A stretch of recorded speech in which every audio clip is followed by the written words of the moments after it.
Honest Mistake by The Bravery on XFM 104.9. I'm Ricky Gervais, with me Stephen Merchant and Karl Pilkington. Yeah. Our producer. Right. In inverted commas, heat put.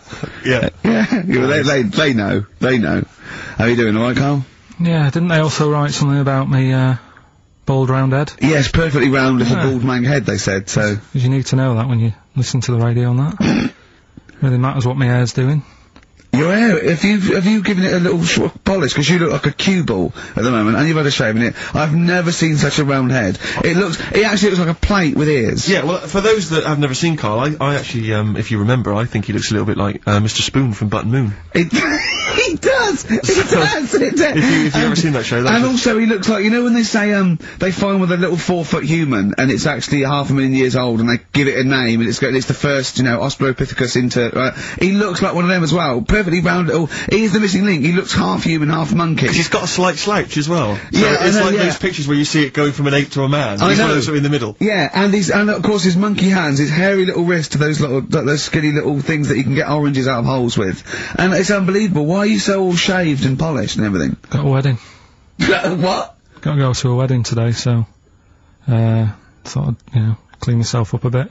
Yeah. Shouldn't you be wearing a suit or something? No, I'll go home and put something on. Oh, okay. But, yeah, Suzanne, said, make an effort. Sort of had a shave and that, and then I came out of the bathroom, she said, oh, your head looks a bit sort of eggish. She's right. She always worries about when I have a shave, because I just, That's your girlfriend, Karl. I know. Saying that. Just think, so don't worry about Heat saying it. And the funny thing is, it's Boyd Hilton, I think, of Heat that wrote it. And he's got a little bald head. Yeah, no, don't slag him off. Yeah, but on the end of his review, does it say, written by Baldy Boyd? No, because it doesn't matter, it's a magazine. Don't worry about it. Looking forward to the wedding? A bit boring, isn't it? But you've got to do it. They've not been listening. Should we do a shot? No, it'll be a great day for them, but I know what will happen. Suzanne will see, all the fuss and that, and then she'll get ideas, and I'll have to let her down and all that. Why is it you don't want to get married again? I always forget. It's just, who's it for at the end of the day? I've been with Suzanne for 11 years, right? Sure. We're happy. Well, I am. That's what counts. You're never happy. I am. I'm alright. Yeah, no, you're happy with Suzanne and everything, but apart from that, you're never happy. You are the most grumpy, moany thing in the world. I mean, I get annoyed, but I'm always happy. I was annoyed here, I was happy coming here, but there was a bloke behind me walking and scuffing his feet. He had a pair of those stupid skulls on, and he was clicking and scuffing. Wear some shoes, you don't have to click. Pick your feet up. Flip-flops annoy me. But I'm happy, I'm just annoyed. You are just like, oh, the world's on me. It's rubbish, this. I know the world's great, it's just sometimes people annoy me by being there. But, Steve said I should be locked in one of those towers that princesses used to be locked in the fairy tales, because everything annoys me. But you're grumpy. I'm not, I'm alright. Oh, right, okay, listen, we better play a record, soon, but, coming up, Steve, I went away with Karl. Okay. It was a little present from Jane. It was a golfing day. I could take someone. Took Karl. It was a brilliant day. Absolutely brilliant. But it ended with us sort of drinking and chatting and me saying, right, I'm going to bed. 'Cause Karl said the most ridiculous thing he has ever said. Think of that. That's something. Oh. Sometimes, Karl, I think you're on another planet. He's the only ones.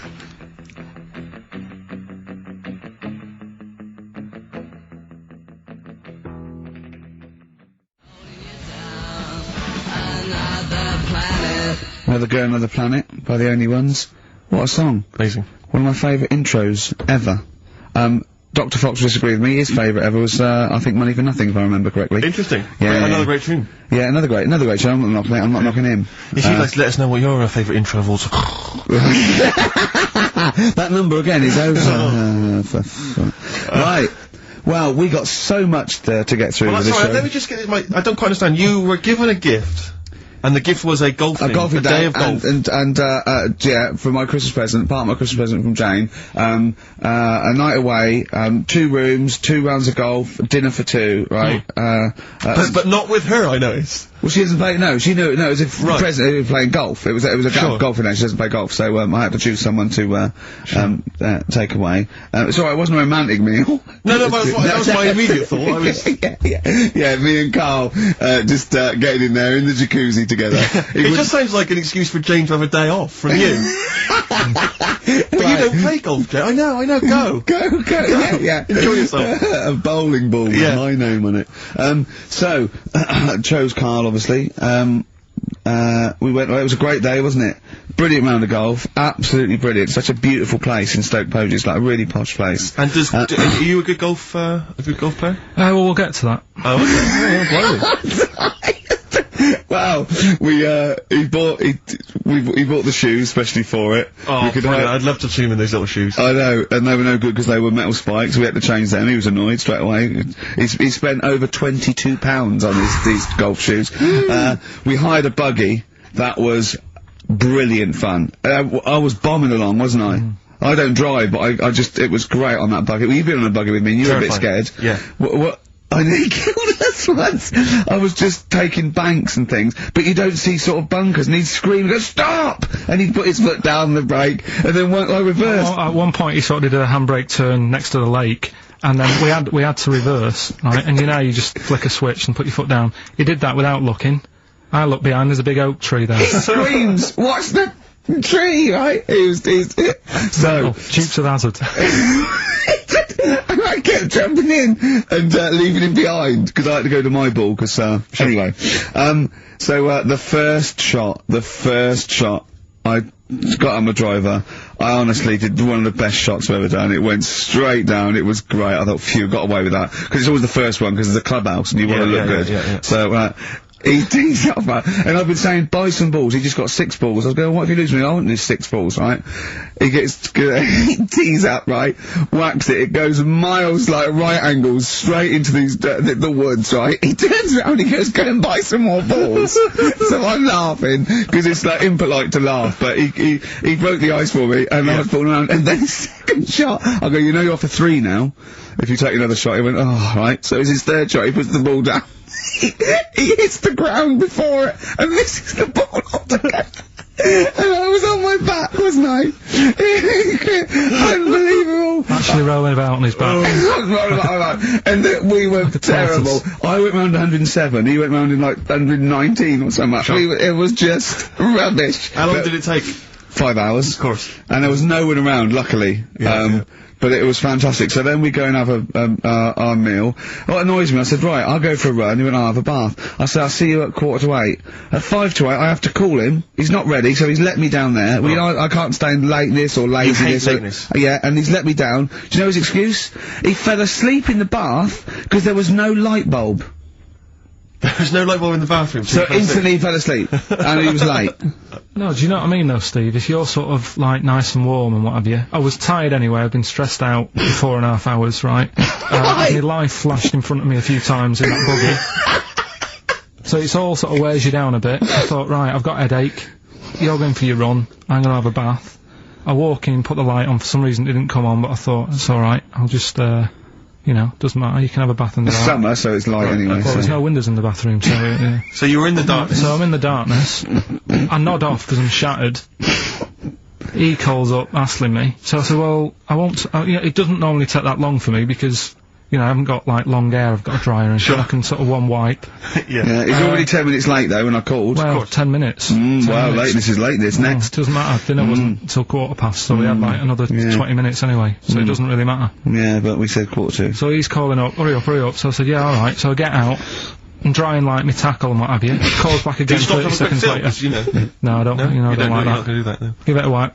30 seconds later, come on! So I end up going downstairs to the meal area. Naked. With a wet shirt on and wet socks. I've got headache as it is. Meant to be a relaxing weekend. But anyway, so we have our meal, which is really nice. And then we're sitting in the bar, I'm having a cigar by the fire. Yeah. Like, we're having a rather nice, Pinot Grigio. Yeah. He's there going, I've got headache. Is this 1955 that you live in? I know, yeah. It's so right. We are knackered, because, you know, he's not used to work. I've seen him moaning, falling asleep. He's not used to it at all. And you've been on your feet for over half an hour. Yeah, right. So, yeah, we didn't even walk round the golf course. We had a buggy. Yeah. Wasn't even exercise. So, we get onto conversations. He's talking about, he's asking me stuff about evolution. Tell me that. Why the giraffe? What's that rubbish about the giraffe getting a long neck? I said, well, it didn't try and get a long neck. It was selected. And he said, but why would evolution do that? I went, well, you think that evolution didn't do anything. There's not this consciousness, there's not this will that a giraffe has to stretch its neck to reach the leaves. It won't have a long enough neck to survive and pass it in. He was going, yeah, but why did evolution... this isn't, but by the way, this isn't the most stupid thing. This is warming up. This is about 8:45, right? He said, why didn't evolution make a giraffe good at carpentry so it could build a ladder? Right. Yeah. Okay. No. All right. Okay. So he's thinking around it. He's trying to pick holes in evolution. Yeah. We get on to, I said, well, things that I said, we can see the speed of evolution in lower life forms like bacteria, viruses, they evolved, and that's why, soon we won't have an antibiotic that can kill some certain bacterial strains. And he said, and this is about, 11:30, and I said, I'm going to bed, right? He said, in the future, they reckon that you'll be able to wake up and eat a yogurt you can have a chat with. I don't know what that means. Let's put a song on, right? And we'll come back to it. So you're going to explain that? Yeah. You've got an explanation? Yeah.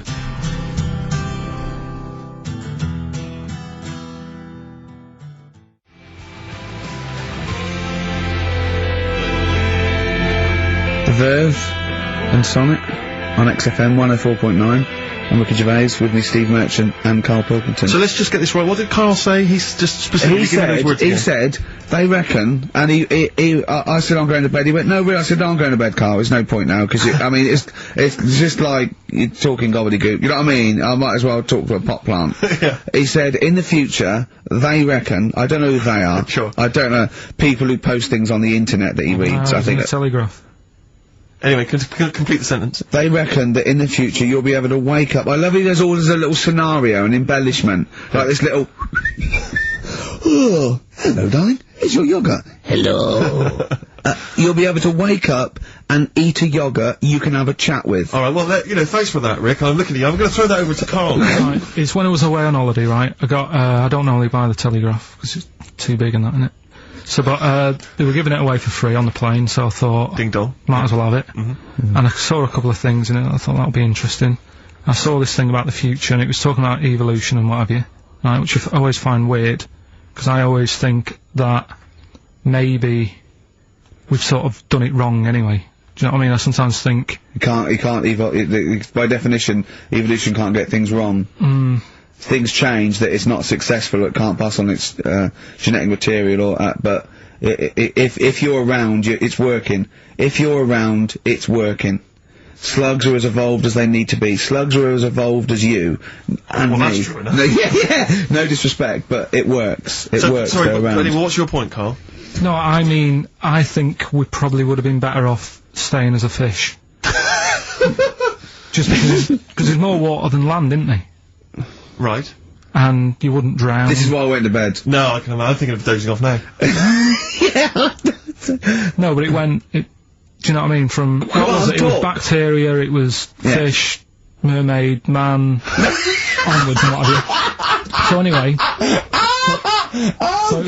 Oh God! No, there are a few knowledge gaps in your theory of evolution. You generally got it right though, so I mean, basically, yeah, it went bacteria, fish, mermaid, man. What next is the big question. So it was telling you all about this, and what have you, and saying how, like, we shouldn't have interfered, because maybe if we wouldn't have invented planes and what have you, maybe we'd be able to fly and what have you, if we really needed to, and stuff like that. Okay. So we've interfered with evolution, you see. Right. But then it was saying, well, what's the future got? Well, yes, in one way we have interfered with evolution, yeah. The evolution of the human being in society is changing. It's no longer based on the strongest or the fittest, because medical science can keep us alive long enough. People can, pass on their genetic material where, without this civilization, they wouldn't have been able to. So, yeah, there are different parameters, there are different pressures, there are different things that say whether we're going to pass on our genetic material or not. Okay. So in that that sense, you're right. And that, Rick, as far as I'm aware, has led to a yogurt that you can eat and have a conversation with. So this is what it was saying. It was just saying, you know, we're living in mad times and that. You know, there's a lot of weird stuff going on. One of which is... Go on. And the fellow was just saying, you know, with computers and stuff like that, the way it is, we'll be able to wake up... Go on. Have a chat with your yogurt and have something to eat. What do you mean, have a chat with your yogurt? Because of the amount of... I mean, you have them yogurts already, those friendly yogurts. Those bacteria-friendly ones, so this is just a really friendly one. Yeah, they don't... Oh, God! I might burst! Do you know what, sometimes, Carl, I think that we're having a chat with a yogurt. Do you know what I mean? There can't be any difference. Yeah, but then I'm always reminded that would be more entertaining. That would be more informative. God!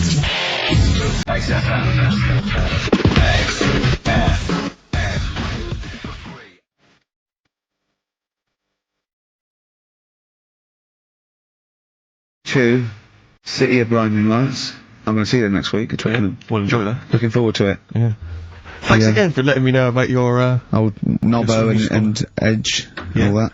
Now listen, you just got an email there saying, can you turn up, your microphone, Steve? Apparently my voice is a little bit, quiet. Carl has to do one thing, make sure we're heard. That's all he has to do. Well, I can hear it.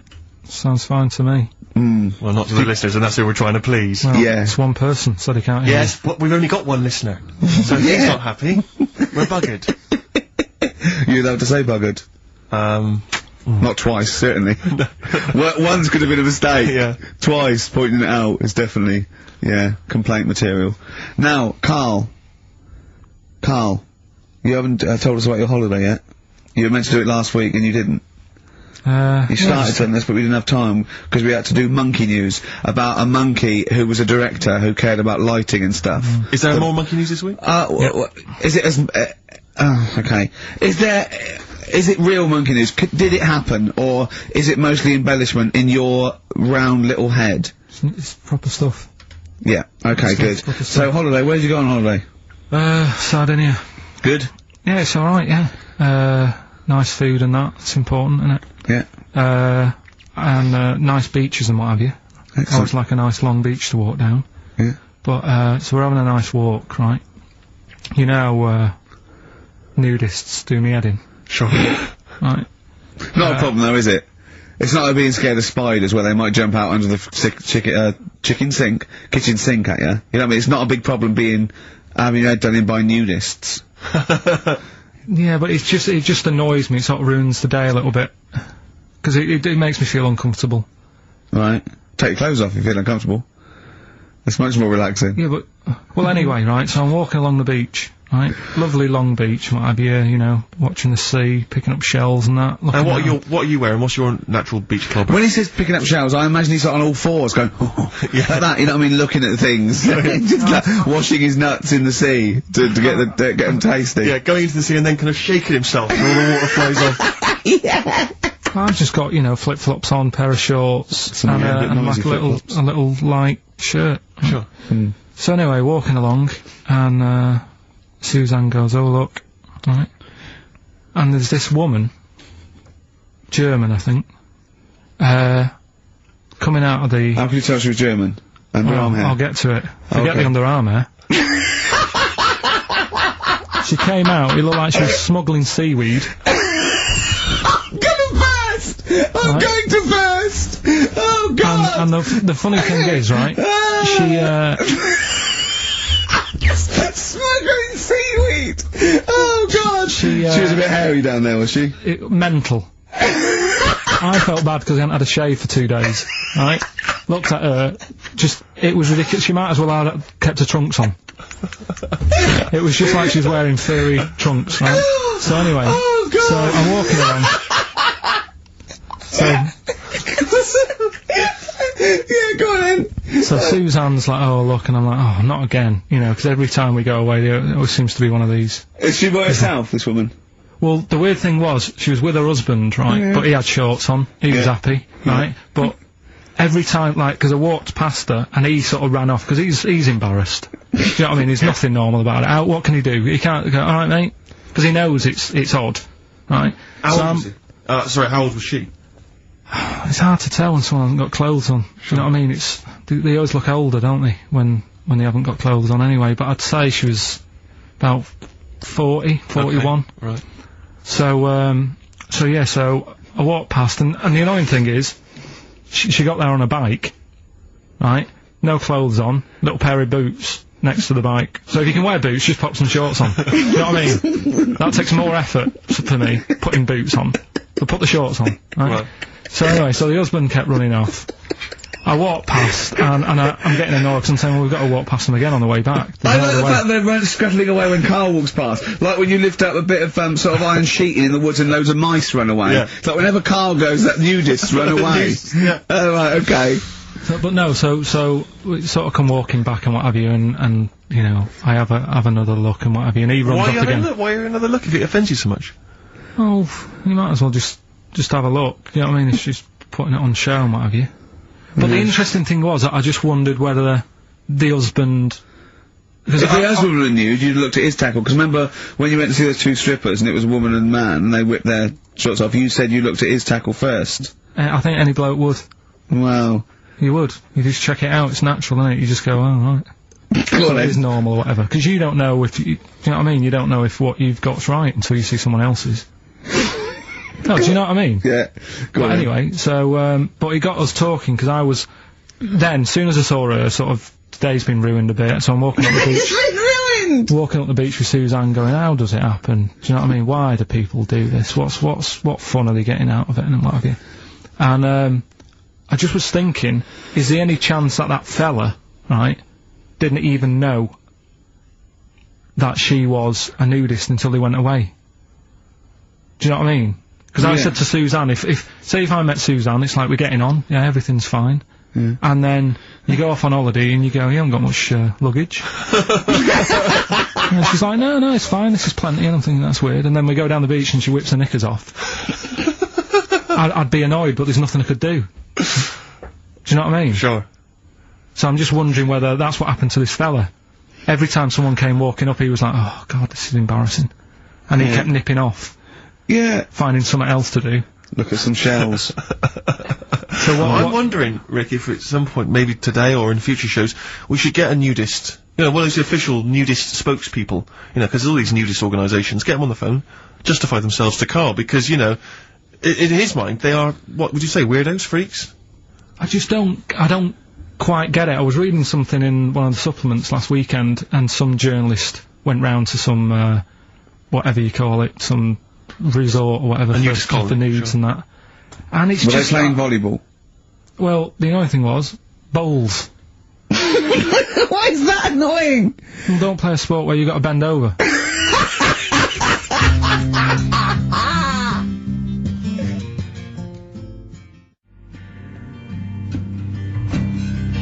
Neil Young from the album Zuma, and that's Pardon My Heart on XFM 104.9. Ricky Gervais, Steve Merchant, Karl Pilkington. We just had a text here that says, and I don't know what truth there is in this, as ever, but John says there is apparently a nude bike ride today in Hyde Park. Now, I can't believe that's the case, because I don't think it's allowed, is it? You can't ride around with your veg, can you? I don't know. Why would you want to? Well, it's a good point. On a bike. On a bike, I like the fact that that's what disgusts him. I want. Do you know what? If we did appeal for a nudist to call in, I'd want a very specific sort. I don't want. I want a German nudist, a middle-aged man called Helmut. Okay. If there is any, or the closest one to it. So I want a middle-aged man from Germany. If your name is Helmut, you're in. But I'll accept Hans. Karl would be good, isn't it? Alright. Yeah. I think, I'm wondering if the age might, maybe we could we broaden out okay, just a German nudist bloke. Right. Could he at least be fat? Could I find a fat German fella? If your name's Helmut, we're gonna give you a big prize. Yeah. But, you know, any fat German fella who likes to get his sausage out. Sure. Okay? It's sauerkraut. Yeah. What's the phone number? 0871 222 1049. It'd be good just to get an email or a text with a contact on it, and then I can just call them up in the week. Sure. And 83936 is the text number. I don't know what our audience demographic pans out like, Rick, but I'm suspecting that's probably a fairly small fraction of our listenership. I know, but you know, there must be someone out there. If you know a fat German who likes to get his tackle out, the phones are going. Straight away. Just answer it, Carl. Just answer it. Just pop that. It could be anything. Well, just see what it is. To be fair, it could be a nutter. It could be a nutter. But just say hello. Just tell your it's not straight away. He'll stay there, won't he? He'll stay there. Well, answer it. Answer it. Leave it. Answer it. Oh, you see this? It's gone. It's gone. There you go. He bottled it. So, just as well. Well, you took too long to answer it. There's a vicar in Australia who started sort of doing his services and all that in nude. Hot isn't it out there? Yeah, well, the churches aren't. Churches are pretty cold. It was on some website. Of course it was. Yep. Just saying about a vicar and that who's there's a lot of nudists and that who want to get married. Do it, you know. Don't mess about with the wedding dress and that. Just snip up. Cheaper, isn't it? Well, I suppose it's so. I suppose if you believe in God, you believe that that's the way to be in it, because Adam and Eve and that. Yeah, but then in Adam and Eve, the shame made us dress up, didn't it? Yeah. Eating the apple and things. Yeah, but God didn't want that, did he? No, he wanted to see it all. He was loving it. He was having a whale of time getting a life full of all of that, and then the snake said, cover yourself up. Stitched him right up. Yeah. So if you believe in God, which clearly I don't, do you believe in God, Carl? Don't know, I don't really worry about it. It was ages ago, wasn't it? So, you know, if he's about, whatever. Not that bothered. Adam and Eve is pretty interesting though, isn't it? It's not, well, how was it interesting? He made man out of dust. Then just 'cause he could, he's having a laugh. Then he made her out of one of his ribs. Again, he'd like to vary it a little bit. Then they had 2 sons, which gave rise to the entire human race. What was going on there then? What would have happened if they didn't get on? That's interesting. Sometimes with pandas, they don't fancy the other one, do they? They go, well, that's my choice, one. You've brought me one panda from Lisbon Zoo, and I've got to shag that. What if I don't fancy him? What if they bring in a right slapper? Do you think what if it's the equivalent of, like, Love Island, whatever it's called? It was like Celebrity Love Island. Yeah, and they're going, I'm not shagging that slapper. Every panda in the world has seen that dirty old mott in magazines. Why am I meant to mate with it? I've got some dignity. Are you talking about Adam there, or Panda? Was that? Either is fine, I suppose. Bad pandas. Do you think that Adam had any say when God was making Eve? Was he saying, "Can make the boobs a bit bigger, would you?" And then I'm a blonde guy. I'm into blondes, really. I mean, I don't know. Did he have any input, or was it just? I don't know. Well, I suppose it was one of his ribs. I know, well, he's probably restricted. You go, well, I'm working with a rib, Adam. Give me a break. There's only so many things I can do. Well, he's probably in kind of intensive care, wasn't he? With the whole. They go, well, I can't just keep making the boobs and things bigger because her legs will get shorter. I don't mind short legs. Yeah, make the legs longer. I don't mind no legs. I don't mind no legs. As long as the boobs are sizable. I'll tell you what's weird though, Steve. Right? Everyone's heard of like Adam and Eve. Yeah. What's the surname? Yeah. Where'd they get their post from? Unbelievable. Now listen, before you play the next tune, we should just, we were trying to mop up some stuff from the last couple of shows which we haven't dealt with yet. One of which is an obsession of yours, because we're on a radio station, Ricky and I come in, we bring in CDs, music we love, it means so much to us, we adore it. You don't really care about music, you work at a radio station, it's just, you know, I don't care. I do. No, you don't. I do like a good track. I don't like everything that comes out and everyone raves about. Yeah, you thought the iPod wasn't worth it because you named the 5 tracks you'd like. What was it? It was In the Ghetto, Babushka, Living in the City. What was the other one? Killing a Georgie, and there was one other one or something. And you just only like songs with a story. Yeah, but then there's a reason to listen to it, isn't there? Well, no, only once. Going on. No, because you might forget the ending. Listen to it again. Yeah, anyway, you've been listening to Babushka quite a lot, is that right? Because you've really got into your head now, you're trying to decipher the story. When I've been sort of asking for songs with stories, people have texted in, emailed in and whatever, and I've had a couple, you know, last time we did the show. So I've gone, oh right, that sounds interesting. And Babushka, when I was away on holiday, I listened to it a few times because I like the story. It's a good little story going on. You got some thoughts on it there, have you? A couple of questions. Will we have a listen to it? Let's have a listen to the track, and then I know you've got some queries you'd like to raise. It's just about a woman, innit, who, I don't know, she's ugly or something, aged badly, and her husband gets bored with her. Have a listen, see what you think. Right. XFM.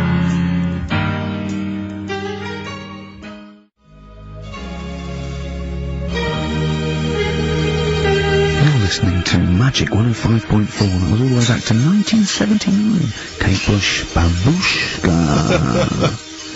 So, we would like your suggestions for songs which have stories in them, which, may entertain Karl. They could shoot to the top of his list. What do you think of that, Karl? That as a little story there. I like it, but... So she tests her husband. Yeah, she writes him letters.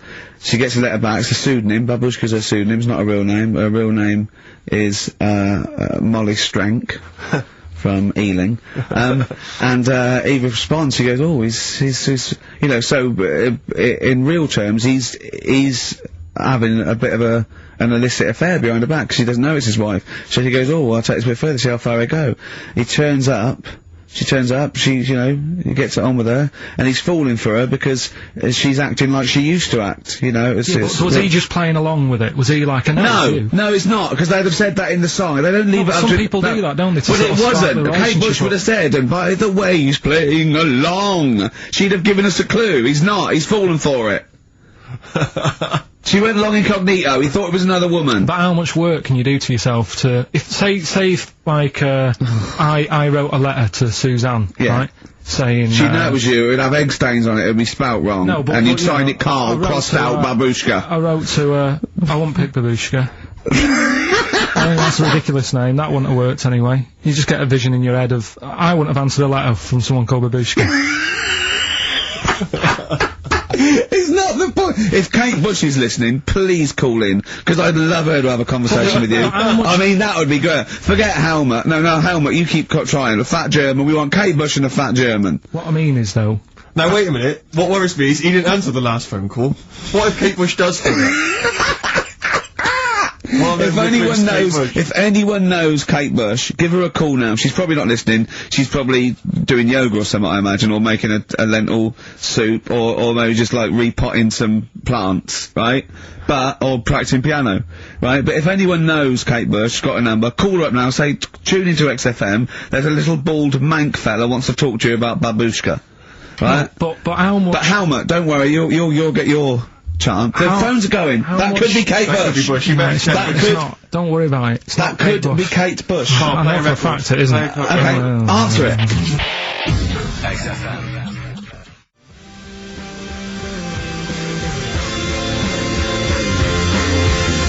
Half Light by Athlete on XFM 104.9. Ricky Gervais, Steve Merchant and Karl Pilkington. Karl. Right. 2 o'clock. Let's get Rockbusters rolling. I should just, if people aren't familiar with Rockbusters, then, someone has actually sent in one of their own to test Karl. They've used, I think, the same principle that Karl has, which is, you know, utterly random. Yeah. As you said before, you know, really just try and think of something that he might be thinking of. Sure. So, I mean, she's done it quite coherently, but I'm wondering if I should sort of say it more as Karl might say it, you know, just slightly less... Well, different every time. Yeah, slightly less coherent. So, Karl, this is one for you, alright? Go on. You know, it's Sunday morning, you know, I'm just, you know, I'm in bed, but I don't sleep, you know, but, like, Hollyoaks is on, the omnibus, I'm just watching that, you know.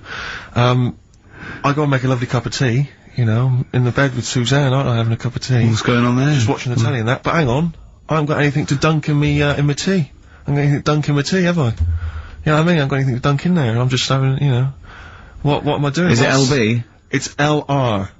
Oh. LR. So, have a think about that one, Karl. I think I know it. Yeah? Do you? Go for it. Go on. Is it Lionel Richie? It is Lionel Richie. What's your logic? Sort of Lionel, and it's like... No rich tea. No rich tea. Yeah. No biscuits, no rich tea. Lion, no rich tea. Lionel Rich tea. Lionel Richie. It works. It's just as coherent as one of yours. What's that? We've done one a little bit like it. There's nothing wrong with that. I cannot believe you got it. That's a toaster. I cannot believe you got it. I might not have got it without the initials, but that's why we chucked them in, just to help you along. So what have you got for us this week? We've got 3 of them. Oh, by the way, don't bother calling in Kate Bush, because Karl doesn't want to answer the phones. He says Kate Bush is not going to call, so it's all going to be nutters, so we apologise. He's got one thing to do. He didn't even get the sound right, because someone was complaining about they couldn't hear Steve. He's got to do Monkey News, which is always twaddle, and he won't even answer the phones now, so I don't know why he gets paid. He takes off Mondays, because he works Saturdays. He gets paid for Saturdays. He takes 5 weeks holiday a year. Not off Mondays and he moans. Not off Mondays. Wow. Right, what have you got for us? Right then, the first one. There's a vehicle that sells kebabs. Right?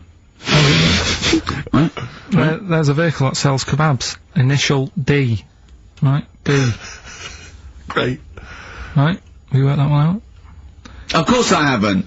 Right, the second one. You're asked if you want that bit of the egg. You what? You're asked if you want that bit of the egg. Yeah. You think about it, but we sort of decide against it. And again? What's going on there? You're asked if you want that bit of the egg. You think about it, but you go, nah, go against it. Right? I've got it. Is initials W, Y, O? Yeah. Got it. Right, so... Okay. That one works. No, it doesn't. No, it doesn't. No, it doesn't. And the last one, I don't think this burger will catch on. I don't think this burger will catch on. Yeah, and the letter there is M. So you just text or email in with the answers and win some stuff. What have we got? We've got some prizes. We've got another box set of the League of Gentlemen. This is instant gratification, but you go into a draw for something bigger, so what have we got today? Yeah, well today, this is what you're taking home today. You've got the League of Gentlemen, the complete collection on DVD, that's worth having, definitely. We've got Catterick, which is the current Vic and Bob show on BBC Two, which is good. The Aviator, the award-winning Leonardo DiCaprio, Martin Scorsese biopic, and once again Ladder 49. We're giving that away again, are we? Yeah, apparently Did we get a job like those, did we? We got loads of them. Excellent. So email in if you just want a copy of Ladder 49, I'm sure we could dig one out for you. yeah. Or phone in, because Karl does not answer the phones.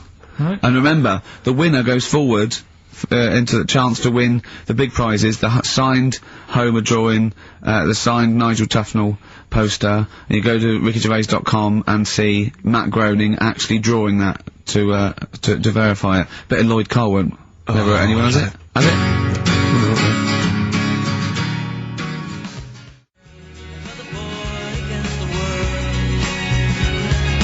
Lloyd Karl, Impossible Girl, on XFM 104.9. Wow. Rick, I'm just reading an email we've had, and it is indeed true. Scores of naked cyclists will be wheeling around London today in a mass protest against oil dependency. The World Naked Bike Ride will see the arresting sight of up to 200 daring riders bearing all in their cycle past some of the capital's most famous landmarks. Have they got to wear an helmet? Are they against wearing an helmet? Well, I think they're trying to make a statement, I would imagine, I don't know.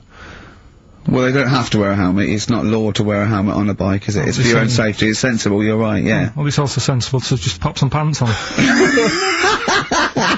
Pop some pants on. Are you going to be popping down there and cheering them on? I'm not going anywhere near it. What are they going against? What's the problem that's going on? Oil dependency. I think, generally we're consuming too much oil, aren't we, in the world, and it's going to run out one day, and we've not got any alternatives. Talking of campaigns and things and that, did you see Sir Bob on Jonathan Ross last night? Sir Bob Geldof. Yeah. You going to walk to Edinburgh or sail to France, Karl? What do you think of all this? The G8? I think it's good that, he's doing some stuff for the world and what have you, but I probably won't bother. No. Having a walk. What do you make of all this campaigning? He's dedicated his life to this now, hasn't he? Yeah. I mean, it's interesting. I was watching him last night, and I respect the man. I mean, he used to work here, didn't he? Did some shows and that. It's good. It's alright that he can do it, but... I assume that's not why you respect him. I assume you respect him because he's trying to save a nation, as opposed to used to work in XFM for a while.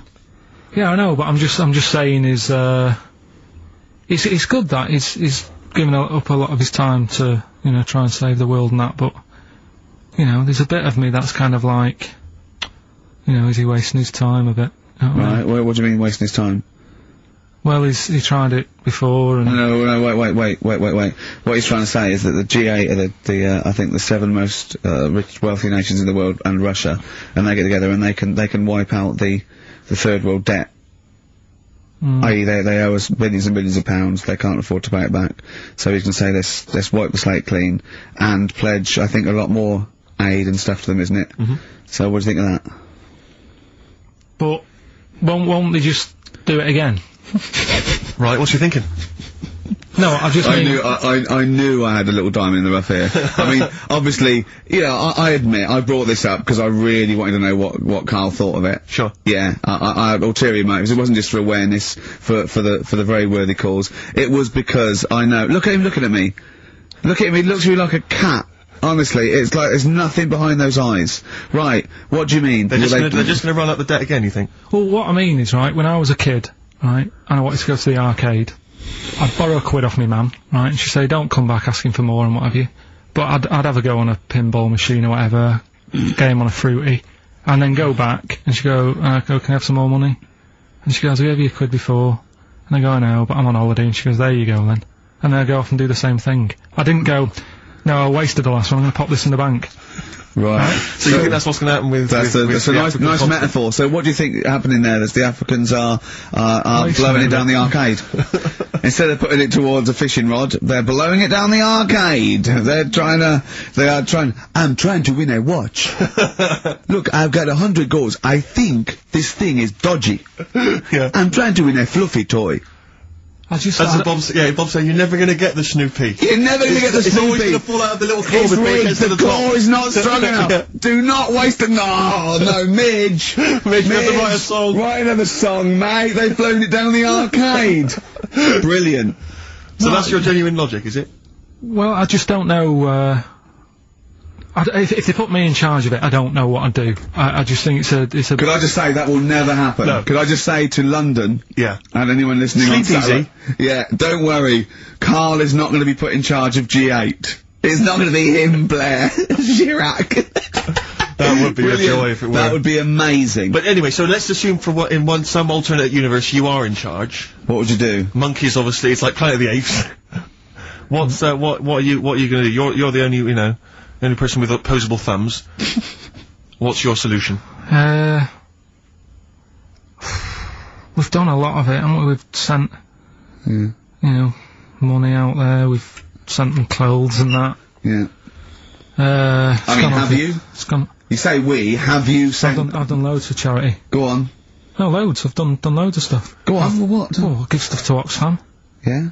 What stuff you don't want anymore? Yeah, junk, you mean? Well, yeah, but it'll be alright for them. I mean, I said to you the other day, like, when they collect clothes for over there, I don't know, none of my stuff's gonna fit them well. But the thing is, I do loads of charities, I do loads of things like, Go on. I pay for tools, I do that thing, a monthly payment of £5, paying for, toolbox and that for someone out there. I help old people, which I'm gonna stop, to be honest. Why? Because, do you know this thing I do, Steve, right? No. This is a £5 a month as well, right? I got stopped in Leicester Square one day. They said, there's a little old woman somewhere. She's cold, are you gonna help her out? So I was like, oh, why me, right? So anyway, so they said it's easier if people look after one old woman, right? So why me? I've signed up to look after this old woman called, I don't know, call her name June or whatever, it doesn't matter. So... It does to her, but go on. So anyway, so I'm paying this £5 a month, and the first £5, first time I paid it, I got this thing in the post, right? And it had, thanks a lot, Karl. You're looking after June. Here she is, here's a little picture of her, and she's sat there, what have you, with a cardigan on and stuff like that. Every £5 you pay, it'll be cheering her up, and, look after her, pay for her food and what have you. So, for a bit, you feel good, don't you? And you think, well, I've done my bit for the world. Anyway, 2 months later, get another package, right? Picture of June in there again. She's got a tan. So he's saying you're paying to keep her warm. No, they meant a week in Mallorca or whatever. And this is what I mean. People because they can get away with it. I don't know where to start. That isn't having a go though. What do you think? So what do you think? You think they're going? Don't bother getting a job or anything. Get out of here. Get out of here. It's June. I don't know. It's difficult, isn't it? It's difficult. So you think Sir Bob should just wash his hands of the whole affair? You think it's a complete waste of time? Is that what you're saying? That you should just leave them to it? Just leave them to it, let them sink ever more into debt, ever more into hunger.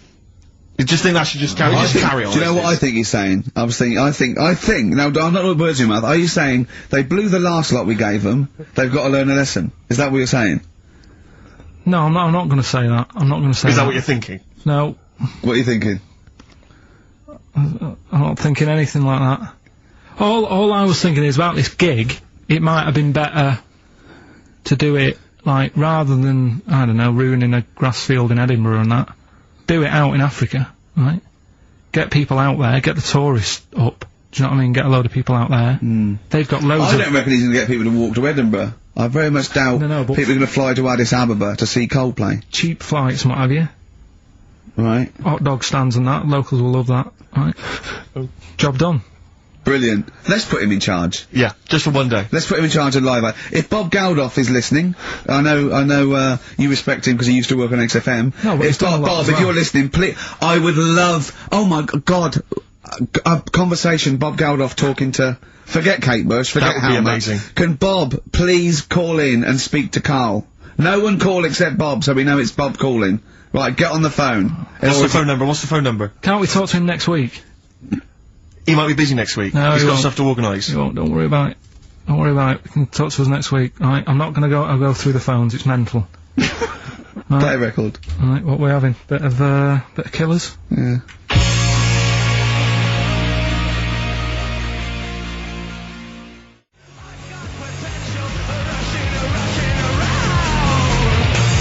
The Killers, Somebody Told Me on XFM 104.9.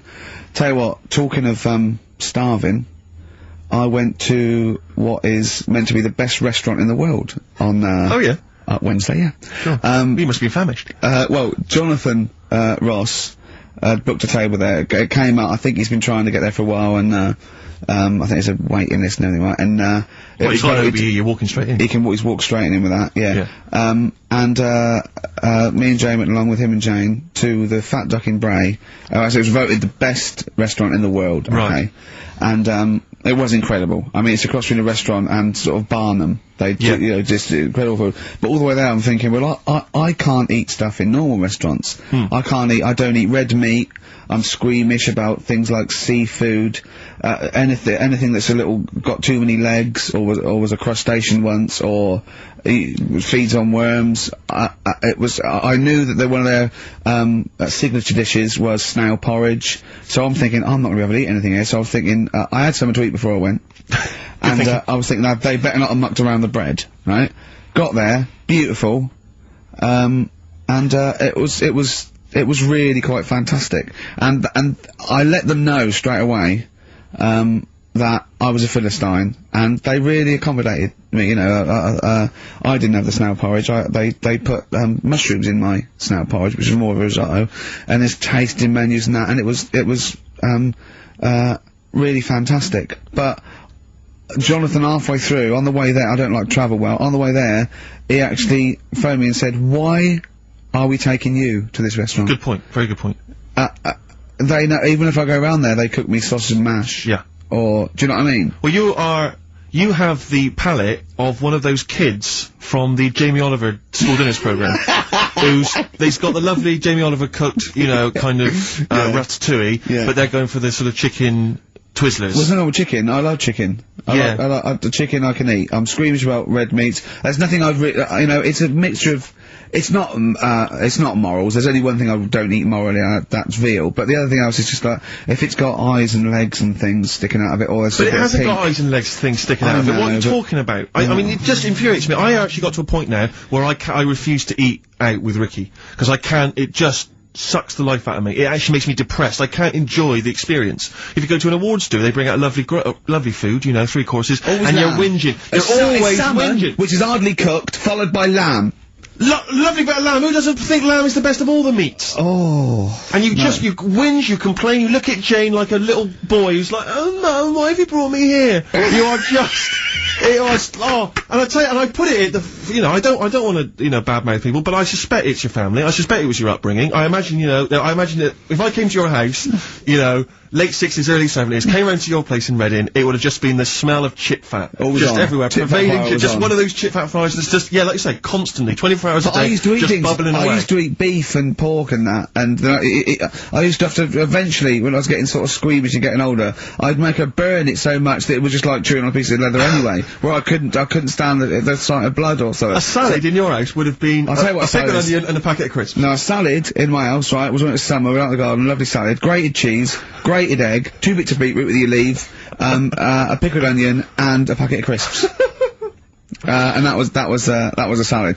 But now is that? Do you agree that is probably the reason why you've got this palate? And I don't even. It's not even a palate. That's too nice a word to use. I've got more squeamish as I've got older. Because I say I used to eat beef and pork. What do you mean squeamish? I don't understand what you mean. Squeamish. If I suddenly think about it, I can eat like, you know, like it has to be blasted. It has to be unrecognised to be an animal. You know what I mean? I mustn't see a bit of pink or a bit of fat. So if we were in biblical times, and you're there, and Jesus Christ has just fed 40,000 with some fishes and some loaves, you'd be going, I'm not into the fish, JC. I say take the head off, really cook it, take the skin off, I can see a bit of spine. And unless that bread is mighty white, I'm not interested. No.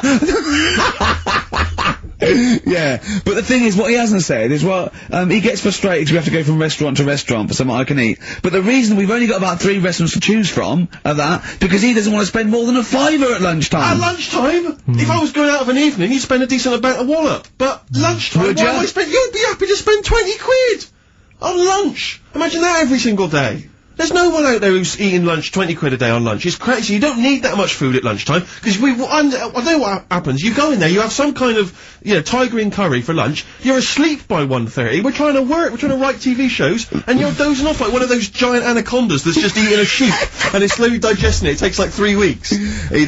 Karl, he does not like this, but he'll walk a mile out of his way to get a sandwich. Having an argument over that 50p that time. I don't want to bring it back up again. Here's the situation, Karl. I lent you 50p, and you decided you weren't going to pay me back. It should be to my discretion if I say, don't worry about it, Karl. You should offer me the 50p, go, there's that 50p I owe you, and I'll go, don't worry about it, Karl. But you didn't even do that. No, it's the way that you were, like... I said, where's my 50p? You went, oh, you don't need that. That's not your decision to have. I didn't say that. I said, I don't think I've got it at the moment, or whatever. Rubbish. And he's going through my pockets and that. Rubbish. 50p. Ridiculous. You've just given him a keg of beer for free, hadn't you? Well, let's not go over it again. I mean, I just think value for money is important. Like, now, okay, so for instance, in the morning I have to get the tube, but you can get a travel card, zones 1 and 2, right? It's about £4.70, I think. But before 9:30, it's about £6.50.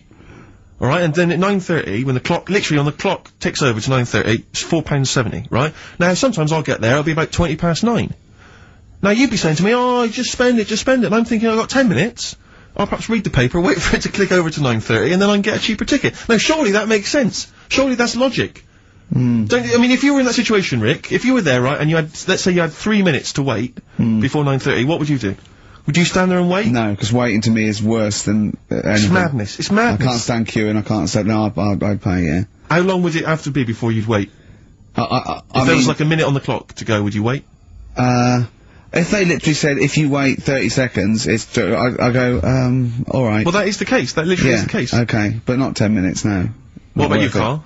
I'd feel, if it was 30 seconds, I'd feel flash going, I'd spend £3. But if it was like a couple of minutes, I'd go, oh, it doesn't matter. I just wouldn't. Madness. Yeah. Think about how that tots up over the years. Amazing. Karl, what about you, Karl? Would you do it?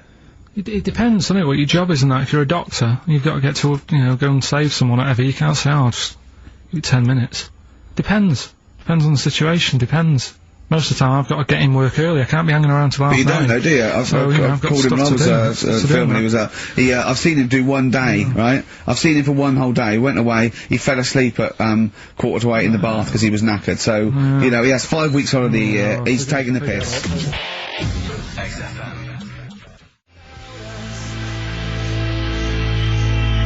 Feeder. Pushing the senses. Quite a food-related sort of show, isn't it? It is. Thinking of gluttony, did you see in, I think it was Heat magazine, it was former Pop Idol winner Michelle McManus. Oh yeah. She's lost a lot of weight. Oh yeah, she's lost 5 stone, hasn't she? Please see that the headline was, I used to eat 12 packets of Doritos a night. At night. 12 packets of Doritos. I just like the idea that you've got to 11 packets, and you're thinking, one more will do it. A bit peckish. One more will do it. Yeah. Yeah. Oh, unbelievable. But someone sent in a couple of odds and ends news stories, you know, they've gleaned off the web. And apparently, Britain's fattest family have shed 23 stone. One of them died. Between the 5 of them, oh come on. Between the 5 of them, the Phillips family from Worcester weighed more than 100 stone. Jesus. Well, how many are there, though? They spent 5 of them, and they spent £300 a week on food. an evening meal consisted of an all-you-can-eat Chinese buffet and another ice cream stop at McDonald's. The mum, she was generally happy, like Karl is, but she said she used to get upset when she couldn't buy clothes for her kids because the shops didn't stock anything above XXXXXL. It says here, it says Mitchell, 13, was the heaviest of the three, weighing 27 stone.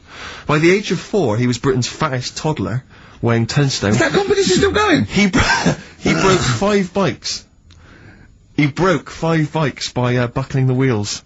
Oh, that's I know you're always kind of fat kids, Karl. Chasing an ice cream van. Yeah. But the bike just fell apart. Yeah. Who knows? Maybe now he's on that nude bike ride, you know, because he's lost some weight.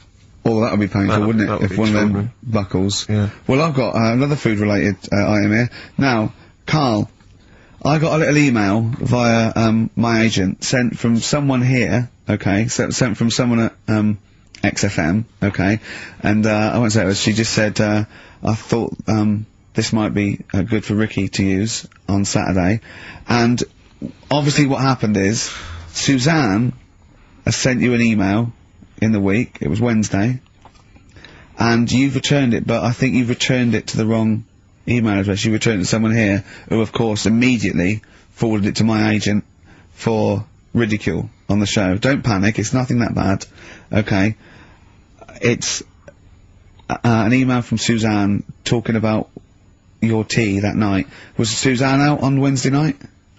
Was the, an England game or something? Yeah. So you were alone. You were home alone, were you, Wednesday night?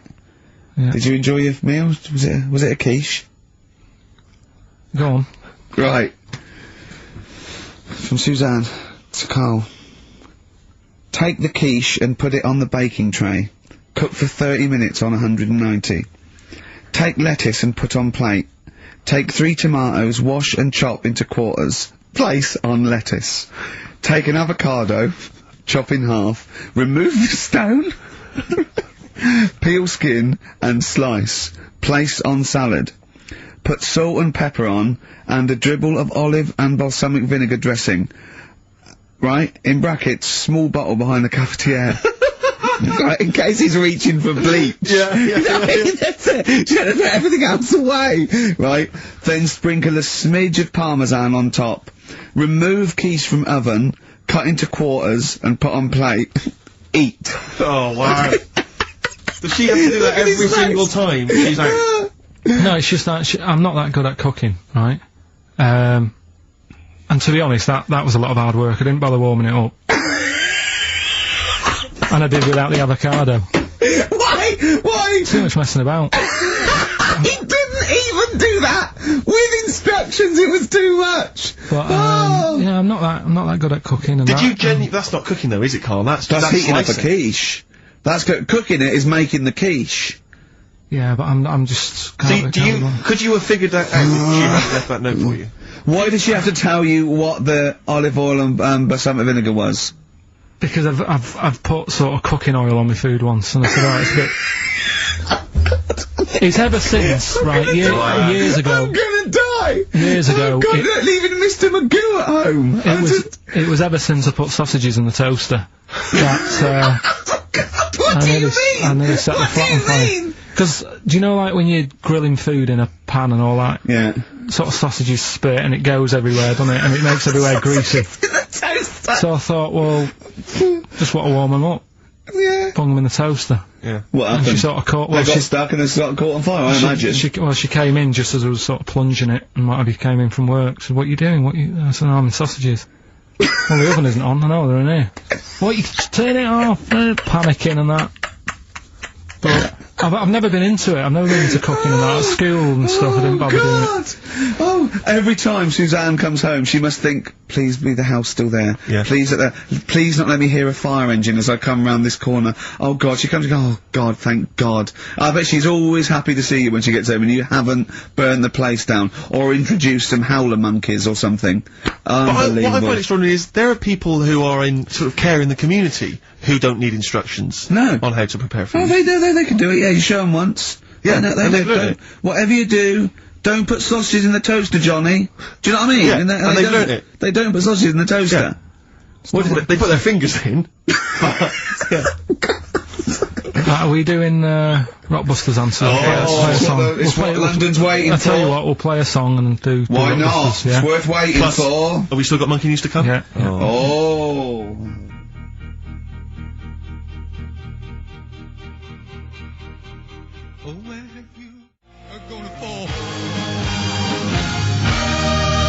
Roxy Music with the old Dylan classic Hard Rains on XFM 104.9.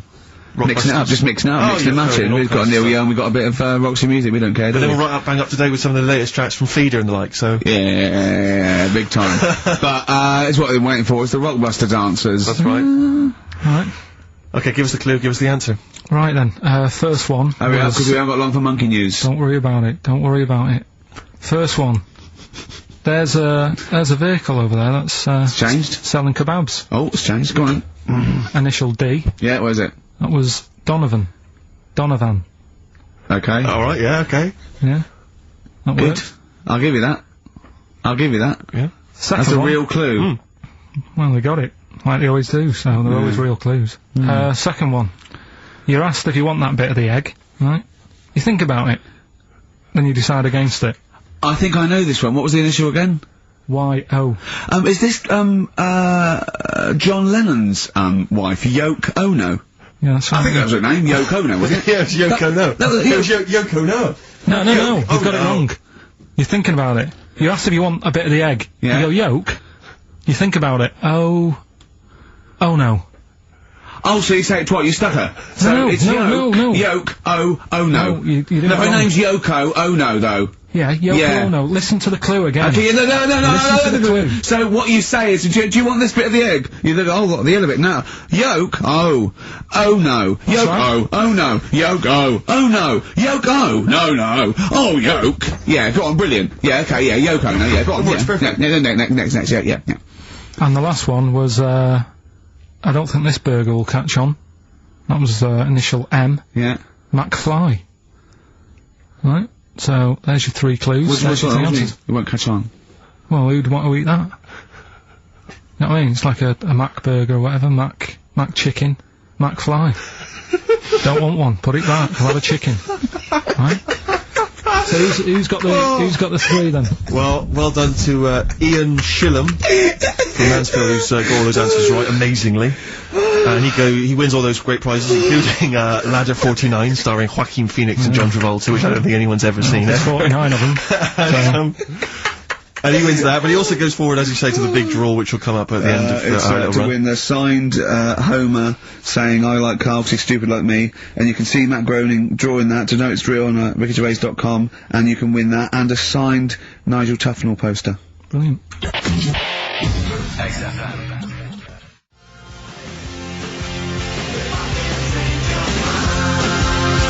a Ricky and Steve classic on XFM, Sugar, If I Can't Change Your Mind. Brilliant. So listen, it's time, isn't it? We've only got a few minutes left, so you better play the jingle. Oh, chimpanzee that! Monkey News. So Monkey News, if you've only just started listening to the show. Oh, you poor fool. Monkey News is where Karl reports for us all the latest monkey activity. A headline or a word or someone he overheard in a pub and then totally embellishes it and makes it ridiculous and impossible. He believes it though. He believes every word he's saying. Let me say that before when you hear this, whatever it is, I haven't heard it, twaddle, remember, Karl totally believes it. Go on. Right, so anyway, right, I think it's in LA this happened. Right. I think. Why does he think? So these people are in a restaurant having a lovely meal. Is one of them short and hairy, but totally covers from top to bottom in a spacesuit, so he didn't know it was a monkey? It's not one of the customers, one of the waiters? So they're having a lovely dinner, probably one of the best sort of dinners they've had, right? Mm. So the waiter comes over, and it's like, can we just say that I had a lovely meal and that? Right, it's the chef. Because it is. Can we see the chef? Yeah. So can we just, see the guy who cooked it? Of course. Yeah. Short fella, hairy? So the waiter said, to be honest, the waiter said, look, he's busy, he's got meals to cook and what have you. He hasn't really got time. He said, only take a minute. He said, no, I prefer, So this is a restaurant in LA that serves brilliant food. I'll pass your message on and what have you, right? So he sends for Monkey Pierre White. So it's a bit odd. Anyway.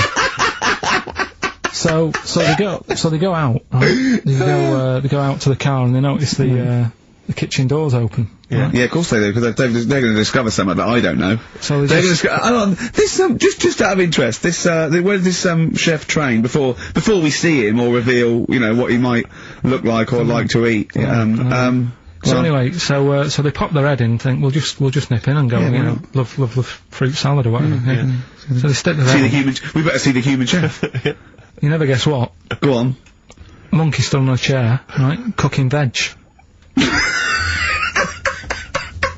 Right, so anyway, so they're like, what's going on here? What do you mean? What do you mean he's cooking veg? What is he doing with it? Well, he's stood on a chair by the cooker, and he's chopping stuff. Oh, he's chopping as well now. He's just veg, isn't it? Yeah. It's got a little, you know, he's got the bosses in there. They're like a bit shocked, so he's a bit panicking because he's got this monkey working for him. So they say to him, "What's going on? Eh? We didn't know this is what's going on. You know, why have you got a monkey cooking stuff?" So he said, "Well, incidentally, a monkey, I should point out, who probably doesn't need instructions from its girlfriend." Forget it. XFM.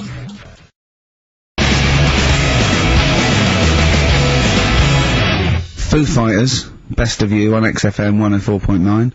I'm Ricky Gervais, with me, Steve Merchant, and Karl Pilkington. Alright? Karl's had a bad week. I'm gonna say that straight away. He tries to rule out stress in his life. Yeah. But he's had a bit too much stress this week, haven't you? One, a phone call from his mum, stressed him a little bit. Right. Something he said in a magazine about his auntie. Okay. Came back to haunt him with Auntie Nora? Auntie Nora, yeah. Don't name her. Oh, she knows who she is. No. Okay, we won't name her, right? We'll just say it's the one who farted for 5 minutes and he saw a skirt when he was young and found it like a split tennis ball. So it could be any of me aunties. That coming up.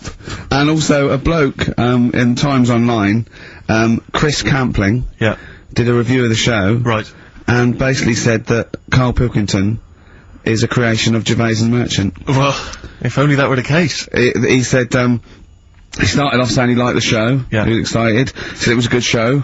A lot of the jokes. I'm already questioning his critical faculties. Yeah, exactly. And basically said that we didn't contribute much, or seemingly didn't seem to contribute much, and we couldn't sort of like ad lib or anything. We just laughed at, particularly me, laughed at Karl Pilkington, who was coming up with some, you know, quite funny stuff. Yeah. Right? But then he does a twist on it. He goes, but the thing is, we're the puppet masters. He's a created person. We've created the persona Karl Pilkington for our own amusement. Right. He bases this on simply that we talked about, what was it we talked about? The Chinese not aging well, and right. He heard him talk about that on my DVD. But clearly I say, Karl, remember when you were talking like that? It's a news, or remember in the week, and so he thinks it's all scripted now.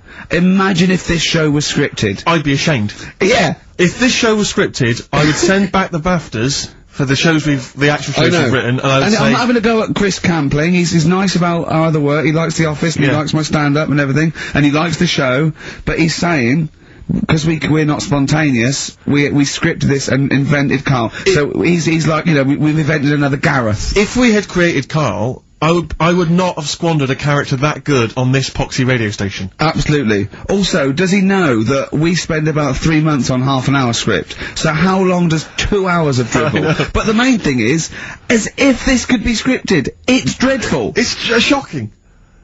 Or maybe this is scripted. Hang on, you've lost me now. Did we just check the script? Maybe Chris Campling does not exist. Maybe I've made him up. I don't know what to believe. See, the name doesn't wash with me. What was his name? Chris Campling. Sounds odd. That's something that I made up, isn't it? Campling's almost like a joke. It's almost like a gay name, isn't it? Oh, he's a Campling. See, I think this is scripted. Yeah. I think I've probably made this whole link up, and Karl is a creation. Campling, that's not a real name. No. I should have come up with something better. Yeah. Sorry.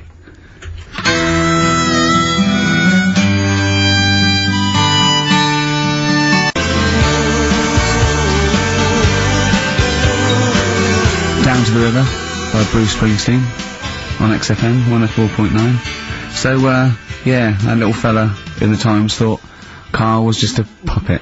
We created him, he's an actor. What's his actor's name? Brent Hogwell. we got him from Spotlight. Brent Hogwell.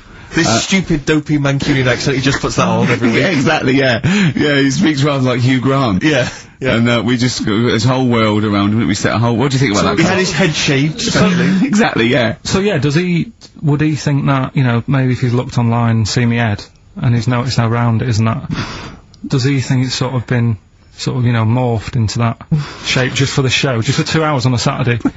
Yeah. You would spend 5 hours in prosthetic makeup like John Hurt in The Elephant Man.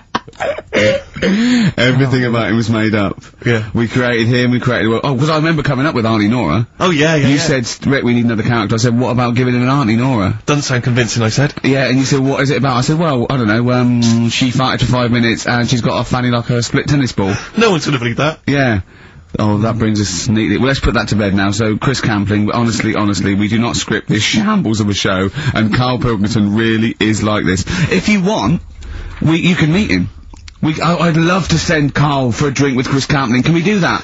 And then he'll eat his words. Chris, if you're listening, honestly, this isn't a stitch-up. As I say, I'm not having a go at you. It's a very well-written article. It's very, very fair. You're just complimenting him on his grammar.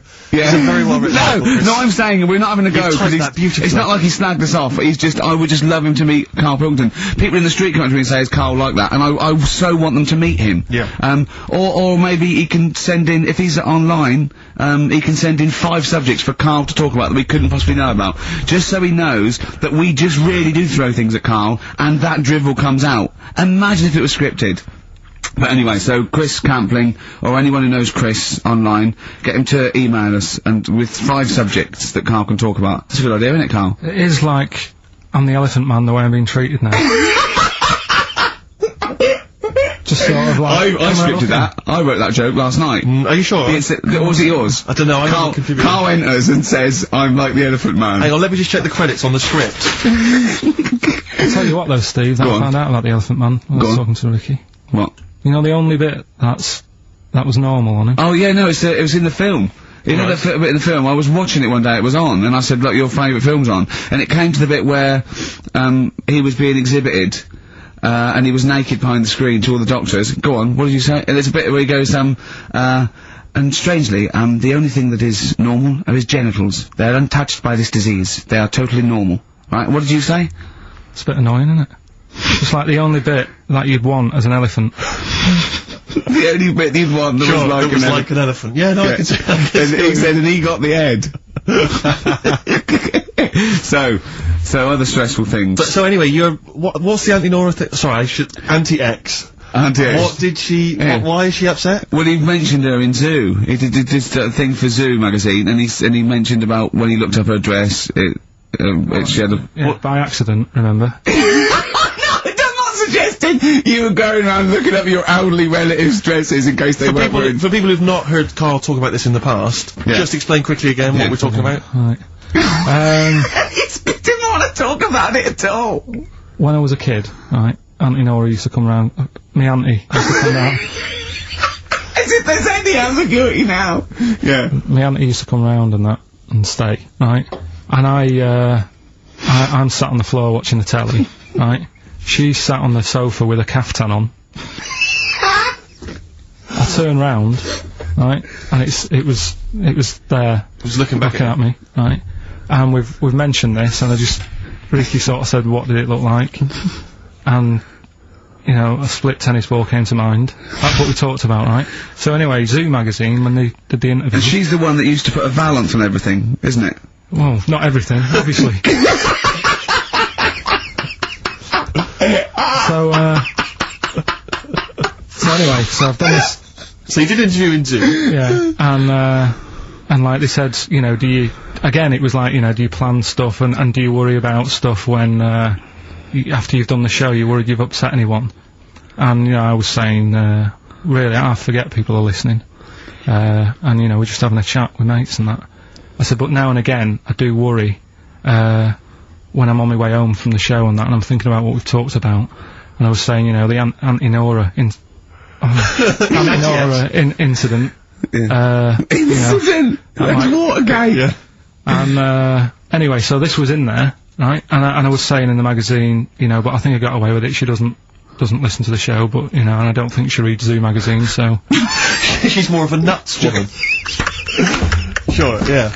So, anyway, so my mum calls up the other week, right, and she goes, wish you wouldn't, you know, talk about her and that. And, I was like, oh, so how do you know about that? She goes, well, one of your cousins have called us up and said they've read the article about it. So yeah, that's why we don't want to talk about it, really. So he stitched you up. So do you know what Auntie X has made of this? Do you know if she was upset or not? Well, she doesn't know about it. Because, I mean, maybe she's always thought it looked like a split tennis ball.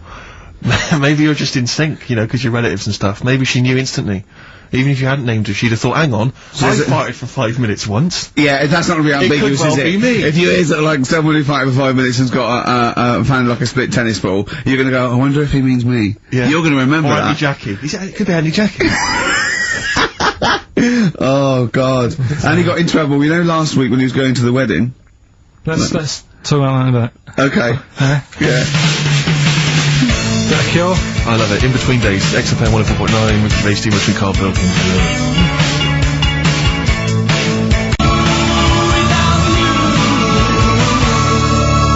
The Cure, In Between Days on XFM. So, Karl, you were going to a wedding last week.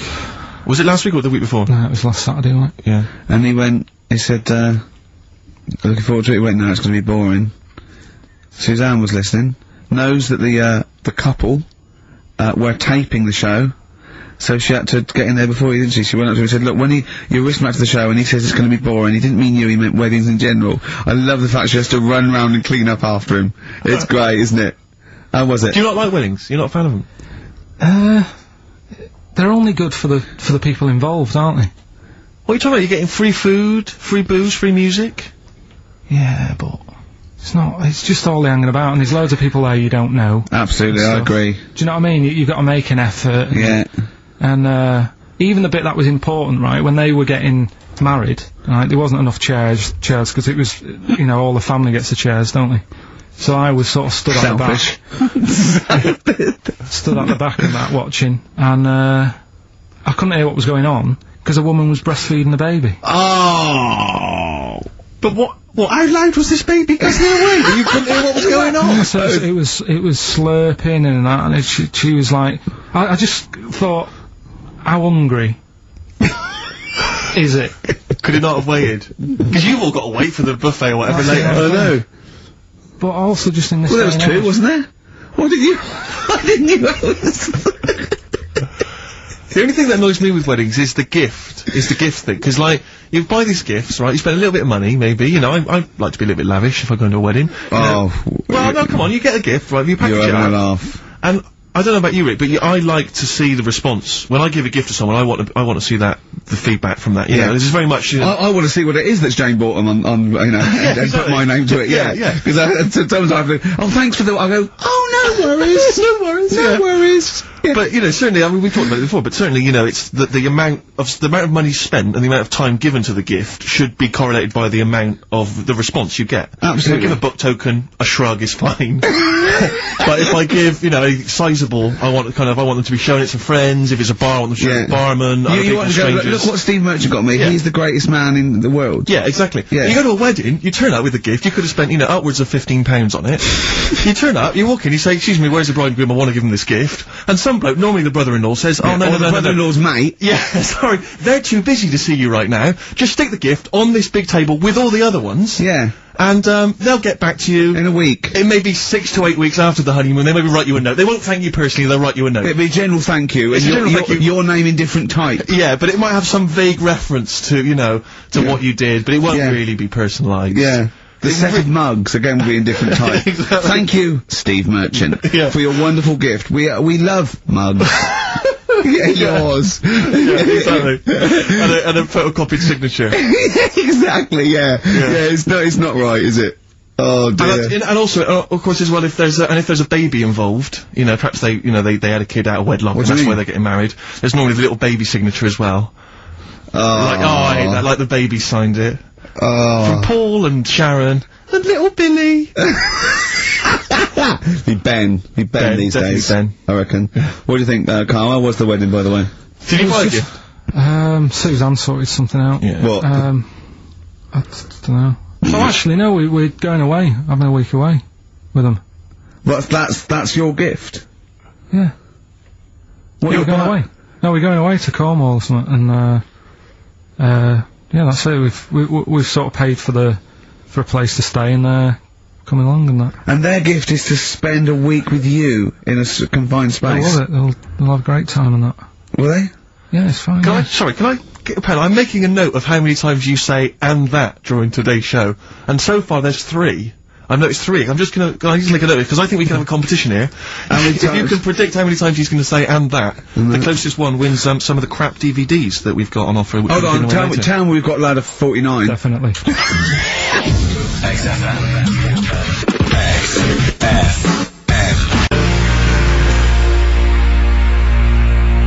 Landed Ben Folds on XFM 104.9. We've had an email, Rick, from Simon Whittaker. He says, he's throwing the question to Karl. Have you seen the video for that Ben Folds song, where there's apparently a monkey working the sound desk and shifting the piano? Yeah, you want to check that out? Talking of monkeys, working the sound desk, we've also had a lot of emails directed at you. Yeah, a lot of emails directed at you, Karl, asking if you saw this programme that was on in the week. I think I didn't see it. I think it's called The Strangest Village in Britain. Yeah. Did he watch it? He called me 6 times during it. Called me 6 times every time. Now, just explain briefly what this was, because I didn't see it. Well, it was a sort of an experiment. I think I can work out from the sort of 70s. And it was sort of run by, from what I can make out, mainly sort of German Christians. Right. And what it was people with various disabilities, or mental illnesses, Down syndrome, autism, bewildered, you know, and they were living normally in the community. And there was 300 people in the village. Half had some sort of problem, mental problem or disability, and the other half were sort of carers. And I mean, it was, you know, it was very, very strange. And where is this village? It's somewhere in this village. It's up near Whitby, isn't it? Right. Okay. But he called me at various points. You were watching that. It just started off. He went, "Geez, if that's the beginning, what have they got coming up?" Then there was 2 fellas, and the phone rang, and it went, "What is going on?" And it was 2 blokes who had created their own language. Okay. And they were going, "What would I know?" And you go, "What would I do?" And you know, it was an interesting programme anyway. I love documentaries like that, but what made it twice as good was that I knew that Karl was getting confused. Yeah. There was one bloke that went round interviewing people, and he'd just have a string of questions, and he'd go, "Have you ever had curly hair? What's your favourite animal? Have you ever seen a badger?" Alright. And, Karl was getting stressed. It was stressing me out. Because he was trying to think of the answers quickly enough. Yeah, he was sort of saying, you know, do you like mosaics and that? And I was like, "Oh, I do it." And the next question was coming in. It was like Mallet's mallet. You know, that sort of that word association thing. It was stressing me out. But he said he wanted to go there. He actually said, "Oh, could I go for a holiday there?" And I went, "Well, I doubt that. I don't know. Maybe you could go on a visit." You know, oh, that would be great, wouldn't it? For Karl to walk in there. But the thing about it would be like, Karl would be the ruler. He'd be the king. It would be that, in the kingdom of the blind, the one-eyed man is king. I mean, he would just dominate. I don't know, there were some of them were quite clever. Really? Yeah, I don't think I think he'd probably be average. Yeah. I don't think he'd... Okay, he'd blend in. No, I don't think he'd shine. Yeah. Because a lot of them were quite good at some things, weren't they? He didn't like the angry bloke who punched him. There was this really sort of sweet Down syndrome woman called Nan, and she hadn't hung her coat up, and this angry bloke was going, "If you don't hang your coat up, I will." And he punched her, didn't he? Yeah. And poor Nan got it in the neck from everyone. There was another woman bullying her, wasn't he? Yeah. But you like the little the little Down syndrome fellow with the woolly hat who was helping that woman. If I went there, he's the one who had sort of hunt down and said, "Come on, let's go for a pint," or something. Sure. But, incidentally, do you like mosaics? We didn't establish that. He's still thinking about it. What was his name, that one, that you liked, that you wanted to hang around with? What was his name? I can't remember. He was good, I liked him, he was nice, wasn't he? Yeah. He's the one that fell over, then proposed marriage to that woman, didn't he? Yeah. I remember, I was on I don't know if this is alright to talk about. I mean, it happened, so, you know, not worried about it. It's alright to talk about. Everything's alright to talk about. But I was on the train, right, coming from Manchester back to London, right? Yeah. And, got on it. It was like a Friday night, and it was heaving, you know, like the last train is and all that, and absolutely chocker. Right? Yeah. So I'm walking through the carriages, thinking, oh, is he in his seats anyway? Anyway, everyone's like, it's heaving, right? It's people stood up in the doorways. You can't get in the toilet and all that.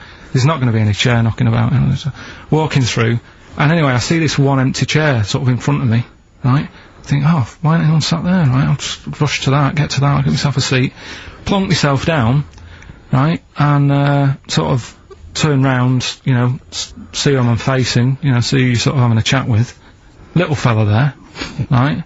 Little, well, Down syndrome kid, right? Sat there, and he goes, alright, and I thought, oh, right, not bad, but do you know what I mean? They're always talking, aren't they? They ask a lot of questions. Right, so I was like, oh, here we go, 2.5 hours, and I couldn't get up because the thing is, that's obvious. Sure. Right, so that's like mean. I never want to be mean, do you know what I mean? No. At the end of the day. So anyway, so I think, I know, I'll go to sleep. Clever. Right, so I shut my eyes, and he leaves me alone and all that. So then, my phone goes, and I think, right, what do I do? Do I ignore it? Or do I open my eyes and see what it is? Anyway, I open my eyes, it's Ricky calling about something. About nothing, probably, actually, thinking about it. It wasn't even worth answering, right? So anyway, but I'm awake now, aren't I? So he's like, hello? And I'm like, alright, mate. And he says, you're muscly. Right. Oh, God! And I said, yeah. And he goes, you know, why? So I said, no, just Dan. It's, again, stressing me out, because I'm thinking, why am I muscly? I don't go to the gym. And, you know, I mean, I'm not muscly, I'm in good shape and that. Well. So then, he wants an arm wrestle. On a crammed train from Manchester, so I've got another hour and a half of this. Oh, when you talk back, he'd soon have got up and left. If you'd have started asking him questions, he'd have got up and left with the drivel you come out with. So anyway, do you know when you're under pressure, you're thinking, well, he's said that I'm muscly, right, so do I do it or not? And there's people watching, you know, not joining in, not sort of having a laugh and that with me, just like watching but pretending they're not. Oh, and I'm God. at one of those table seats, and he kept saying, come on, I want to arm wrestle. So, and he was getting loud, and I thought, oh, I best just have an arm wrestle. What do you mean? What do you mean? I best just have an arm wrestle. What do you mean? Get it over and done with. I had to. If he's going to keep asking, I had another hour and a half on the train. Oh, God. So anyway. Oh, my God. I'm thinking who won. Well, I think were people putting bets on? How was it working? It was stopped, and just as well, really. What do you mean it was stopped? Was it going? No, he was winning, I was struggling a bit, right? Yeah. And he was really, like, you know, taking my arm down, and then he sort of let go and started laughing. And I thought, thank God he let go, because I would have made, you know what I mean? If I lost that, everyone's in the train looking, and all the rest of it. It's suddenly serious to him that he's got to win this. Pilkington. But then he just, then we were chatting about favourite food and that. He likes sausages. And I said, you know, he said, do you like sausages? I said, yeah, they're alright. I like a bit of Chinese and that as well. And he was saying, oh, I can't have Chinese. Not allowed Chinese. Why? Dunno, he just said, it's not allowed to have it. Right. But yeah, I had a good long chat about stuff and that, but... So you enjoyed it in the end? In the end, it was alright, yeah. It's just... What do you expect? Okay. No, but it's that thing, innit? It's whenever you're faced with something different, it's always awkward, isn't it? And that's the thing. You're talking about him now, are you? And I think I did alright, because everyone else was ignoring him. But I probably made his day pretty good. Yeah. We were a nice bloke. I like the idea that newlywed couple are probably thinking that's going to be a similar journey down to Cornwall.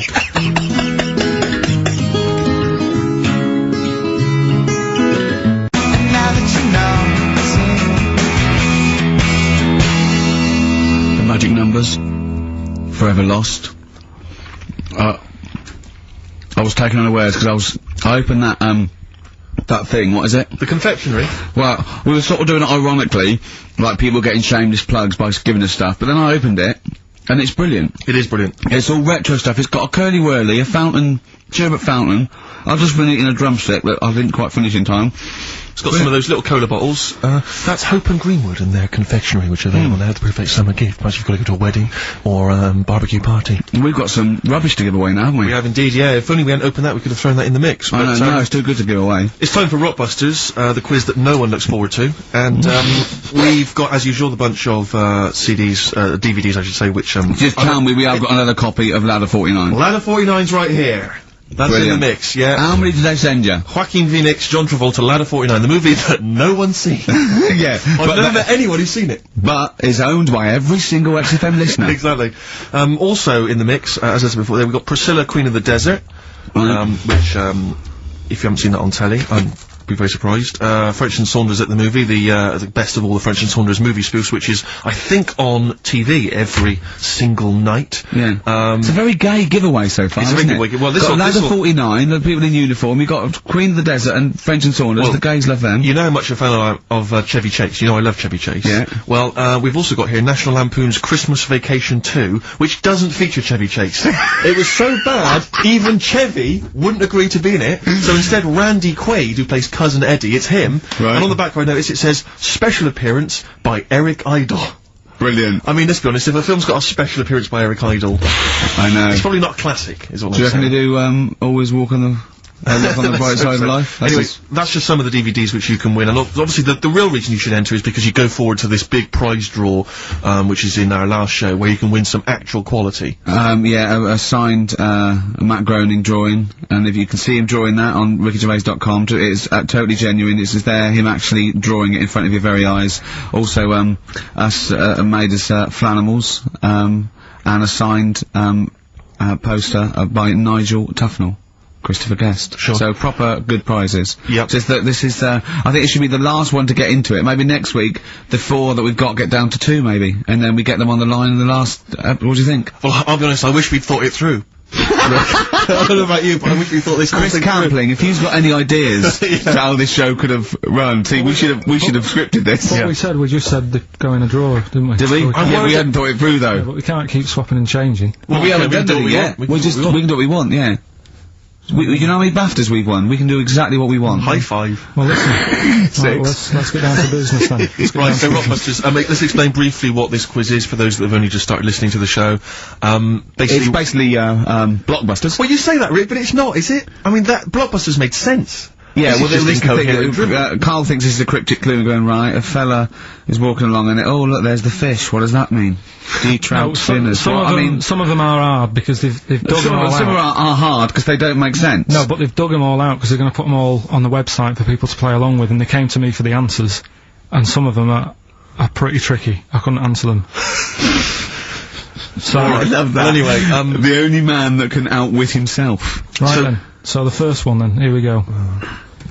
Why don't you borrow some land off Mr. Boardman, or Mr. Laurel, or Mr. Fletcher? Alright? Why don't you borrow a little bit of land? Oh, it's changed already. Already changed. Already changed. Mr. Boardman. Well, no, do it again and do it exactly the same each time. Do it again.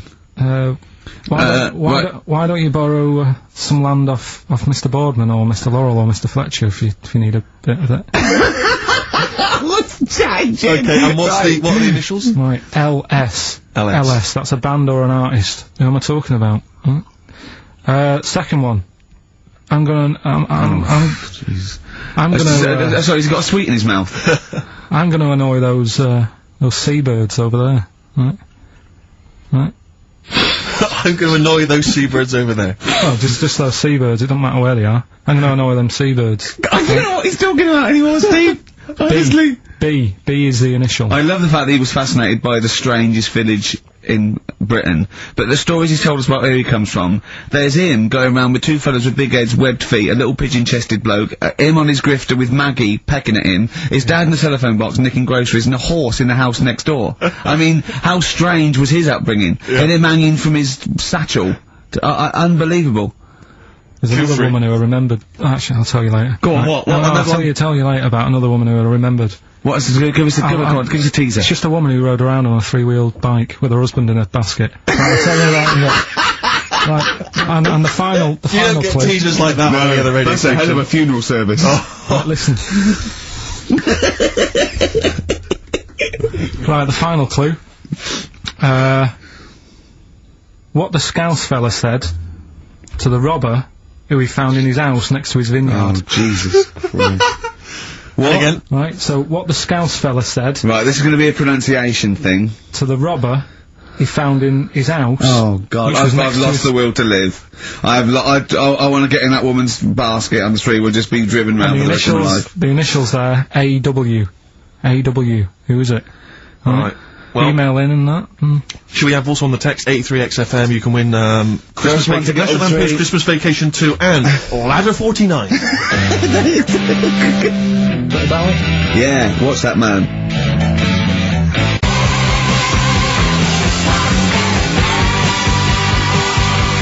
David Bowie, Watch That Man on XFM 104.9. Now, coming up, Steve. And listeners, I'm talking to them mainly. I'm not really, I'm talking to you and Karl, really. Yeah. But, coming up, an old feature, Knob News. Oh, Knob News, the welcome return of Knob News. Yeah, and, Monkey News is still there, isn't it? Yeah. Just briefly, you don't think you really gave that, competition justice, did you, not handing out the email? No, let's just quickly whiz through the questions again. Yeah. John's texted in, by the way. He says, I never get any of the Rockbusters clues. Is this a good or a bad thing? Definitely a good thing. Definitely a good thing. Definitely a good thing. Yeah. Yeah. All other people do. Well, First one. Why don't you borrow a bit of land off, Mr. Boardman or Mr. Laurel? Or even Mr. Fletcher? Right. LS. Second one. I'm gonna annoy those seabirds. Right. B. And the last one. What the Scouse fella said to the robber he found in his house next to his vineyard. AW. If you know what they are, email in or text in. Tell us about the woman. What's the text? Quick. 83936 on the text. Ricky.gervais@xfm.co.uk on the email and that. Alright, and that. Mark that one down. Just make a note of that. And that. Right, tell us about this woman. Well, it was just because you were saying about the, our living... We are broadcasting now, aren't we? This is actually going out, this is live. This isn't us sort of like... Yeah, but you were just talking about how I lived in an odd village. Yeah. With kids with big heads and all that, right? And what I wanted to do... What is that again? There's two kids with big heads. Yeah, they just had sort of big heads and, webbed hands and that. They went to my school. And, when I spoke to my dad the other day, because I'm going out to see my mum and dad tomorrow. Oh, yeah. So I said, have we got any school photographs with the, big-headed kids in? And he said, no, nobody bought those sort of school photos, because they were in it, so it was always a bit ruined. But I said, well... No, he said sales were, because he obviously talked to other dads and stuff like that, and he just said, oh, no one bought them. But anyway, so... I would love them! Yeah. That's why I'd buy them. Yeah, but I wouldn't stand out, would I? If it's on the mantelpiece. Yeah, well, but anyway, so I was talking about, When you say they had big heads, what do you mean? Do they look like someone from Doctor Who? They were just quite big. But they weren't related?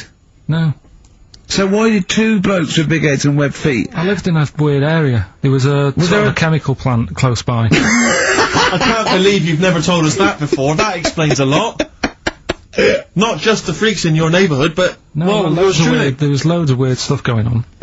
There was this, like I said, there was this woman who, used to, live in one of the council flats, right? And, she had a three-wheeled, sort of big, what do you call it? Three-wheeled son. He was the weirdest bloke we ever knew. Well, they call it like a big tricycle, but for an adult rather than one for a kid. It was a big one. It wasn't a motorbike though, it was a... No, it was a push bike thing. Right. Yeah. And she used to, sort of ride down the road with a fella sat in the basket on the back with his, legs dangling over. And they'd be going to, the pub and what have you. Was it a different fella each time, or the same one? Yeah, little sort of bald-headed fella. Sure, it was in collection for organs and things. Bring out your ill, and then people just throw Grandad just in the back and go, right, we're getting £4 for Grandad. But she's got a lovely pair of testicles on him. They're very low, but they're Bring out your dead or nearly dead. She used to pick on her husband quite a lot. They'd be in the pub and what have you, and they'd be sat by themselves, but she'd always be sort of, having a go at him, moaning at him, sort of pushing him about and that. So my dad and his mate, right, they went round to their house, knocked on the door, she answered, and he said he was a copper, right? He said, Detective Pilkington, gonna come in and have a word. Sorry, I'm just going to make a note of impersonating a police officer. For the good, he went in and sort of said, now, I've heard, you know, you picking on your husband a lot. Yeah. We'll be keeping an eye on you. Do it again, and, there'll be trouble. And she backed off after that. She was alright. And how was the husband? Was he still in the basket, though? Was he allowed to ever sort of, like, ride up front with her? Or was he just always in the basket? She'd sort of stopped picking on him in public places and stuff. That's good. You can't get done, can you, just for doing that? I think impersonating a police officer. Well, you probably did. There was no gain. I think you can't impersonate a police officer full stop, but I think they'd probably be lenient on him that he was, you know. But let's face it, you know, he's not going to be caught, because why would anyone know about it? It's not like his son's going to say it on a radio station, is it? And stitch him right up. Is this something you did generally? Kind of a little bit of, like, vigilante work? Just whatever, him and his mate, just, you know, if they saw something going on, they go, what can we do? Sure. What little scam can we do, or whatever. That's fantastic! That is brilliant. Right, okay, coming up, Knob News. And Monkey News. And Monkey News. And the answers to Rockbusters. What a show. I'm not sure of what I see, don't for me.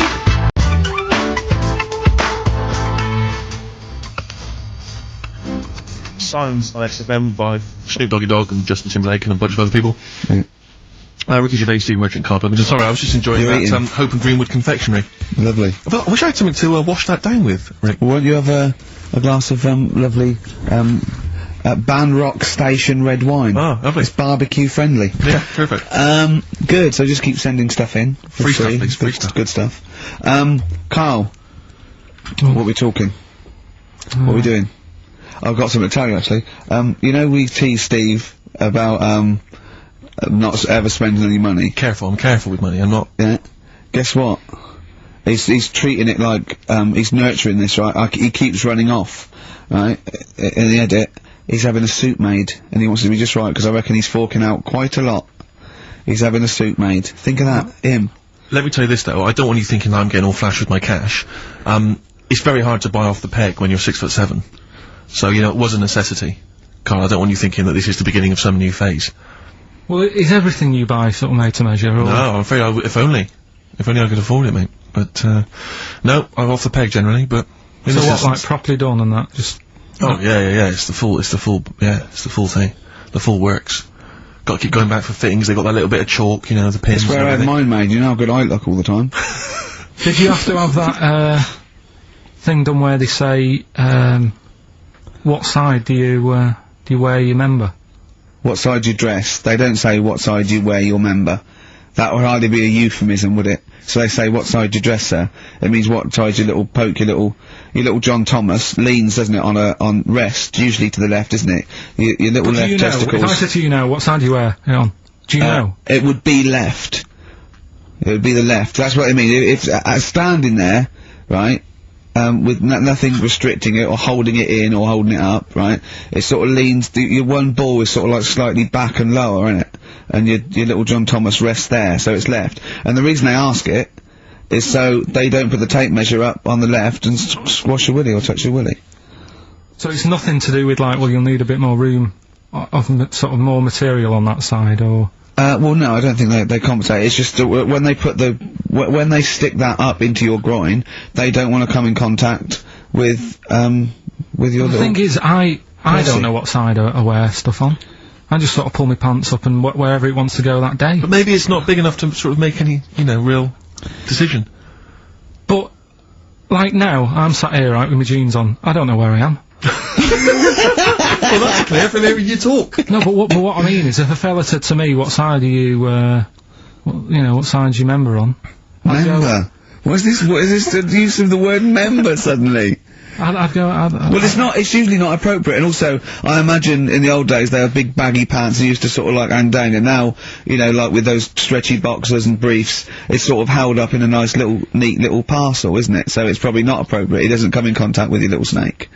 So, you know... Did you ever, have you ever heard that? Are you telling me a tailor has asked you that and you went, what do you mean, mate? No, I've never, I've not really had one made to measure. I had one made when I was a kid, but since then I've sort of bought a suit off the hook. But when you were saying about buying a suit, I know that question sort of crops up, and I don't know what the answer is. It just annoys me the way I don't know, there's no surprises anymore.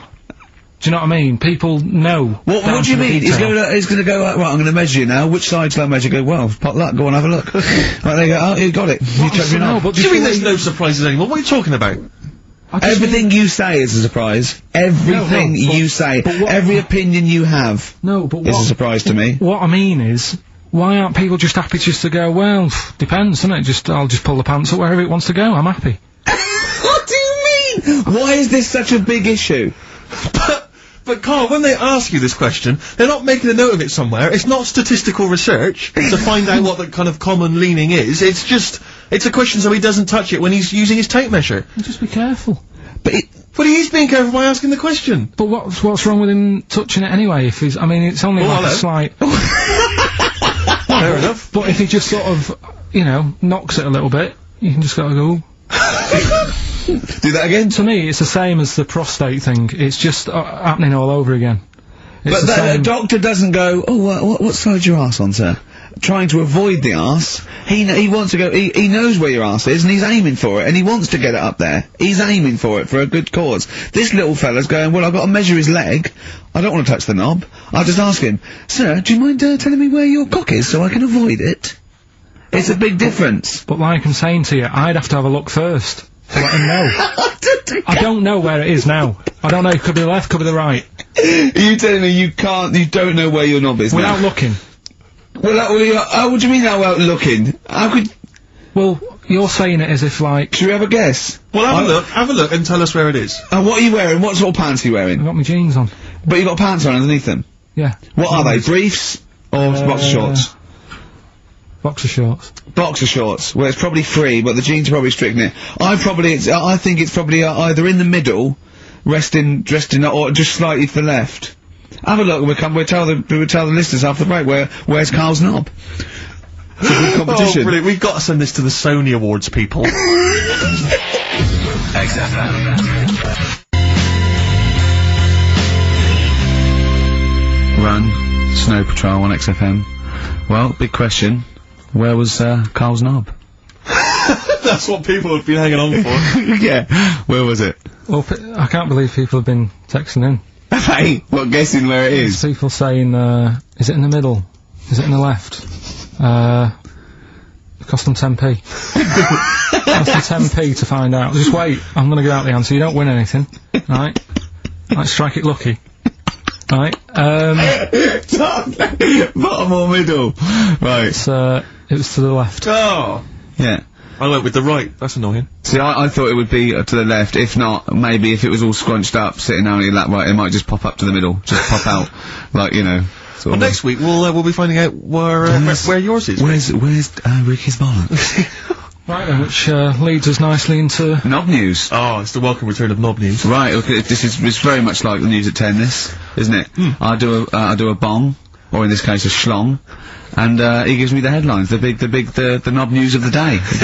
Where have you collected all this knob news? Was there a lot of knob news this week? It was mental this week. The amount of stuff. The way it works, you give us the bong, yeah. I'll give you the headline, okay. Steve decides which stories we're going to talk about. And now on XFM, knob news. Schlong.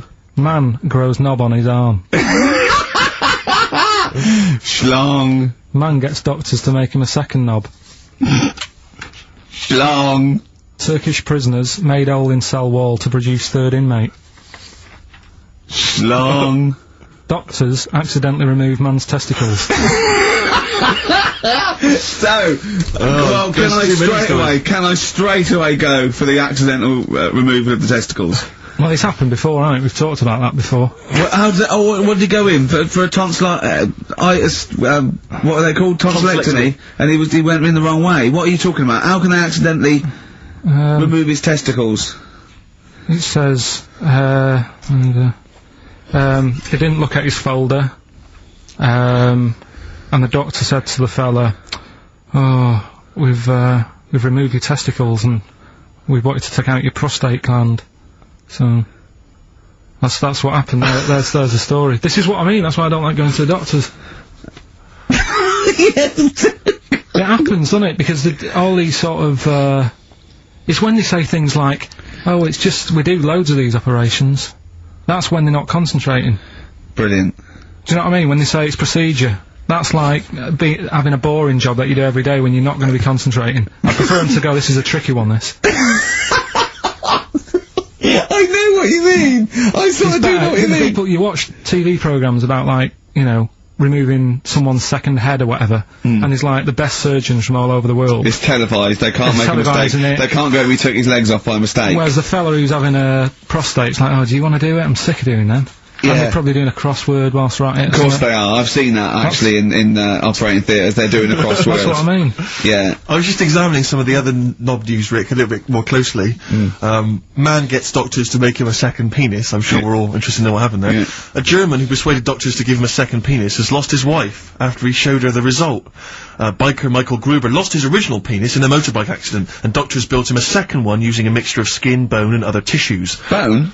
Apparently, the penis worked so well that he was even able to father a child with his wife Bianca, but Gruber was still not happy and asked doctors to repeat the operation and build him a better organ, to which they agreed. From his hospital bed, he said, I've got 2 penises, but no wife. I'm hoping when I get rid of one of the penises, I'll get her back. What do you mean? Sorry, he had 2 put on. What side does he wear? So he's had both. So he's had 3 then? Yeah. Yeah. This is probably the thing that happened with Hitler, when he had 1 ball, but he had 3 at one point, didn't he? So he just got one in the other ball, gave his mum one, and got the other one. Man grows penis on his arm. I mean, why people are constantly losing their penises around the world? I've no idea. But why? I didn't realise it was a bit. What do you mean why on the arm? It's just a graft, isn't it? Yeah, but put it on, like, your buttock or your side. You can't wear a short sleeve shirt. Why did they've done that before? I don't understand it. Why not just graft it onto the side of your leg or something where it's high up, close to where it should be? I don't know. To get it used to the environment. Like when you were, like, released a duck into the wild. I've never understood that. If there's a doctor, again, you know, we had a doctor last time, if there's someone who can let us know why they put it on the arm. So they can keep an eye on it, presumably. He's not going to work with this knob on his arm. He's probably in a hospital bed and under examination. Right. So, what do you think? They pop the knob on the arm, say, come back in 3 weeks. What do you do, by the way? I'm a mechanic. Keep the long sleeve shirt, because the blokes go, why have you got a knob on your arm, mate? What are you talking about? He doesn't go back to normal as a teacher. Sir, what is it, Simpkins? You got a knob on your arm. No, don't worry about that. Do your maths. What do you think this bloke's walking around with a big knob coming out of his arm? Why on the arm? So they can keep an eye on it. So it's not. But if he's in bed, just get him to not put any undies on or whatever, and just have a little sly look at how it's going.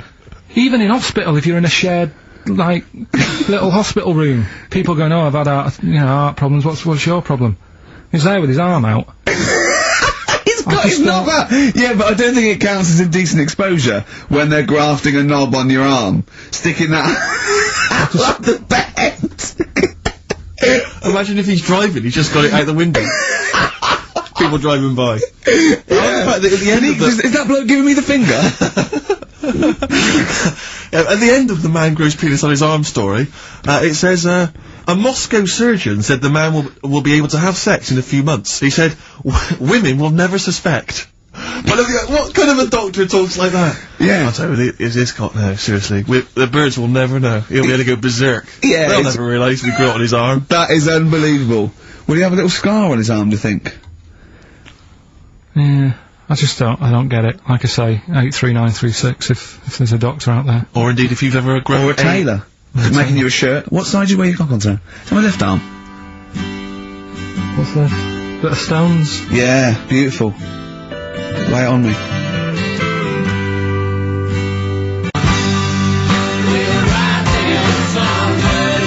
Wild Horses by the Rolling Stones on XFM 104.9. Well, I think the listening public would have enjoyed knob news there. Oh. So, I mean, there was a lot of knob news this week. I was surprised.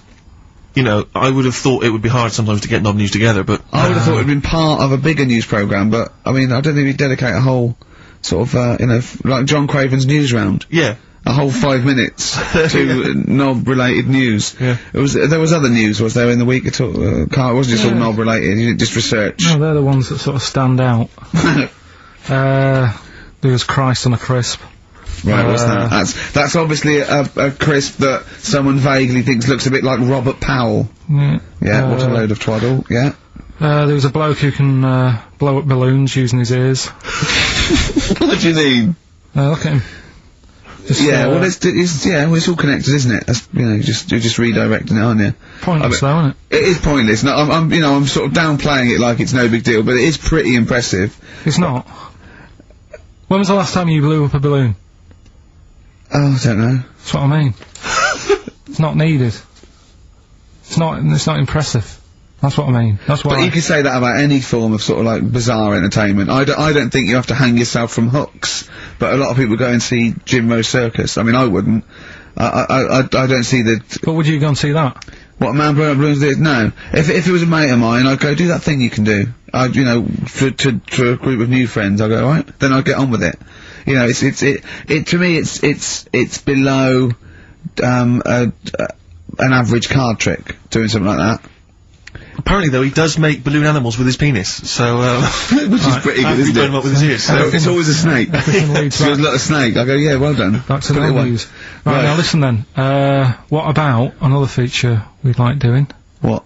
Song with a story. Okay, he's been working on this, hasn't he? He's like a producer, isn't he? Yeah. But with a completely round head. Just, I was saying that, you were saying I don't like music, but I'm saying I do if I can hear what they're singing about. And there's a reason to sort of listen to it. Have you turned into 50s dad? What is this? No, but it's like, it's nice to have a song where you go, I can't turn it off because I need to know how it ends. You know what I mean? It's like a mini... Right. It's like a mini film. He can't sit through a film unless it's got a grotesque in it. He can watch The Elephant Man, because he's getting a glimpse of this... He's waiting to see the bloke's face. That's all he's waiting for. Right? And so, 3 minutes is about as much as you can maintain his... well, last week we did, Babushka. Yeah. That woman dressing up, sort of tricking her husband, and it sort of backfires and that. Don't know how it ended properly. I don't know if they split up or whatever. But this week... There's no follow-up. Kate Bush isn't now penning the sequel. Right, go on then. What's this week? Pinball Wizard. Right, okay, what's the story there? It's about this sort of deaf, dumb and blind kid. Right. Who's good at pinball. That's it. See, I don't believe he would be good at pinball. But even if he is, it's a lot to give up, isn't it? Just for that. Well, he didn't give it up. No, but it's not like, well, you can't even say to him, oh, a lot of bad news and that, but you're good at pinball. It's just a bit rubbish. I mean, does he even know he's playing pinball? Is what I'm saying. Do you know what I mean? And it's not hard, it's just moving the thing, isn't it? Just hitting the buttons hard. Yeah. It's not like, if he was good at Pac-Man or something, you go, oh yeah. But... It wouldn't scan, would it? Well, I mean, what were they thinking of? What were the Who thinking of when they wrote this? Well, let's have a listen to it. But, you see, now, he's a Pac-Man wizard. It kind of works. Yeah. He's deaf, dumb and blind, though. Yeah. That's pretty grim, isn't it? It's rubbish, isn't it? Well, don't say that. I think that's alright, I can't hear you. No, but it is like, it's just the worst, isn't it? I can't imagine what that would be like. It's pointless. Like being a tapeworm or something, isn't it? It's just... No, but what I'm saying is, what sort of a life is that? It's horrible. It is a bit like being one of those creatures deep in the ocean. Well, look, can I just answer your questions? It must be terrible. Yeah, that's what I'm saying. Yeah, job done. But would you want a song about it, and, he's good at pinball? But it's not a real person. We were getting onto the realms of people with disabilities, but he is not a bloke that existed they sang a song about. Well, listen to it. Anyway, let's... It's not a true story. I don't need to listen to it. Let's have a listen. Oh, okay.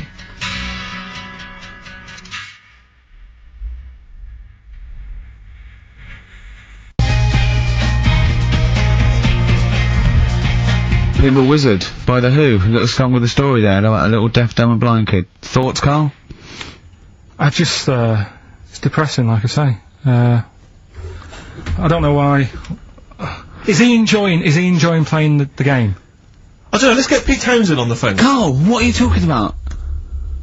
I'm just trying to... Listen to the lyrics, right? Deaf, dumb, blind kid, he can't hear, no bells and bells, he can't see any flashing lights, he plays by sense of smell.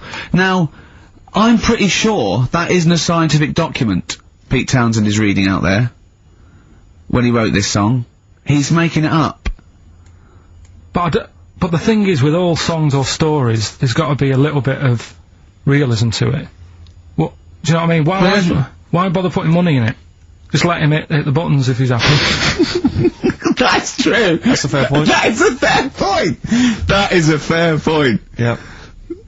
That is great. Yeah, well, I think you've made Daltrey and Entwistle and the whole crew look fools. Yeah, they won't get fooled again. Yeah. Nice. We're supposed to, I mean, of all the thing, I mean, it is horrible. We're not, like, having a go. This is what I always worry about when we play, but at the end of the day, that's what he's singing about, so we're not having a go. No. And it's not a real person, it doesn't really exist. I say again, it's a fictional person playing pinball and always getting a replay. Okay? This fella's saying that he's good at pinball, he's played from so to Bono, but there's this little deaf and blind kid. He can't believe it. He cannot believe it. If you had to lose something, Steve, right? It wouldn't be money. That's true enough. Your sight, or your ears. What? That's too much, I can't decide. That's too painful. Sight or your ears? What about you? Intuitively, it would be the hearing, because I couldn't... No, I think it's got to be sight for me. Yeah. Well, you're always together, so that's alright. Anyway, listen, is it almost time? Well, I've got to ask Karl. Sorry, I've got to ask Karl. Oh, sorry, go on. Karl, what would you rather be, deaf or blind? When did this question ever really come up? When the doctor goes, well listen, you've got our son, well we can either lose your eyes or your ears, it's up to you. This is never a decision that has to be made by anyone ever in life. But go on then, would you rather be blind or deaf? It depends where you live. I'm not even sure these are PC terms, blind and deaf anymore. Would you rather use your sense of sight or sight of hearing? Depends where you live. What do you mean it depends where you live? Well, say if you lived in, like, a barren sort of, you know, Africa or whatever, right? Naught to see, right? Sure. So, you could lose your sight. Sure. But if you lived in a woman's locker room... Well, if you lived in... quite noisy. Yeah, it's quite noisy. So you stop banging that door. Yeah, I'll have my sight, lose my hearing. But if you live in, like, New York, low to see, but a little bit noisy. Sure. So... Perfect. That is a brilliant answer. Unbelievable, once again. Can we have monkey news? This show's like one long monkey news, isn't it? When you tune in to hear Karl Pilkington. I don't know, I'll tell you what, why don't we play a little short track? Right, what was your short track? What? What is it, Steve? It's Green Day, time if you like. A bit of Green Day, we'll cram in the monkey news, we'll play the ads, Justin's here, that'll be that. Right, go on. That's what we'll do.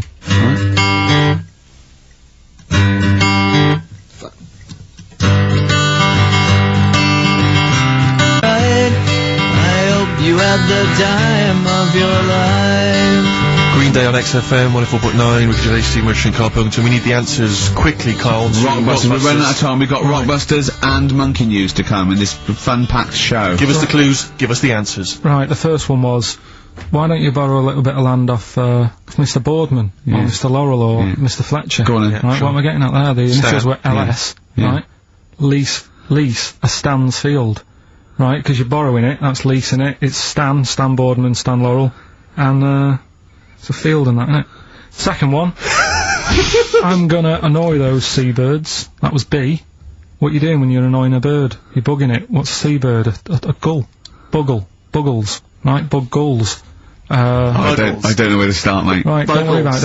I don't know where to start. If we had more time, don't worry, I'd throw him out of a window. Right. What the Scouse fella said to the robber he found in his house next to his vineyard. Go on then. That was A.W. Yeah. That was A, me Winehouse. Right? A, me Winehouse. What? A, me Winehouse. What do you mean Winehouse? It's a vineyard, it's a cottage in a vineyard, so that's like a winehouse. Say it again, what was the clue again? Amy Winehouse. Well, yeah, but what do you mean? Amy. Why is he saying, why is it a robber? Because the robber's getting in and he's sort of saying, hey. But what's the robber got to do with it? Why is it just a normal bloke? I don't say, why is he saying Amy Winehouse? Why is he saying that? Because he's saying to him, hey. Get out, kind of thing. No, sorry, her name isn't A, get out me Winehouse. Her name is, her name isn't A, get out me Winehouse. Gavin Thompson got them all right, he's in Edinburgh, so he's winning ladder 49 and that's safe, that's on the way. And he's going into the prize draw to win those, this better be a good monkey news, Karl, that's all I can say, because that was drivel. Amy Winehouse. Play the jingle. Oh, chimpanzee that monkey news. Right, there's this monkey, right? Yeah. And it had been, do you know you hear about monkeys being badly treated and stuff like that? Yeah. So, anyway, it goes into this home. It's 14, this monkey, it's called, Matty, right? Goes into this home where it's looked after. What do you mean home? Just like, just a little monkey home, right? Okay, so zoo? Yeah, kind of, yeah, but they haven't got any other monkeys there, right? What have they got there? They've got just other animals and that, but not that many monkeys. But anyway, because he's there on his own, again, you know... When you say monkey, do you mean a chimpanzee, by the way? Because you usually do. Yeah. I can't believe that journalist thought this was scripted. Amazing. So anyway, yeah, so it gets sort of pally with the people working there and that, and it's smoking fags, it's having a drink at night and all this, right? What do you mean it's having a drink at night? How? It's all here, Steve. I mean, we haven't really got time, but... Well, you know, don't say it's all here like it's proof. You've got another stupid story that someone has put onto the internet. Someone sitting at home in their bedroom has put onto the internet. So it's having a fag, it's drinking a lovely glass of Bang Rock Station. Yeah, the wine that's perfect for a barbecue. Yeah. Anyway, it's loving life, it's forgetting about its past and everything, right? When this other monkey comes along. Oh no. That was brilliant. Go on. Right? That comes in, something's said. Right, forget it then. Forget it. No, Forget it. no. XFM.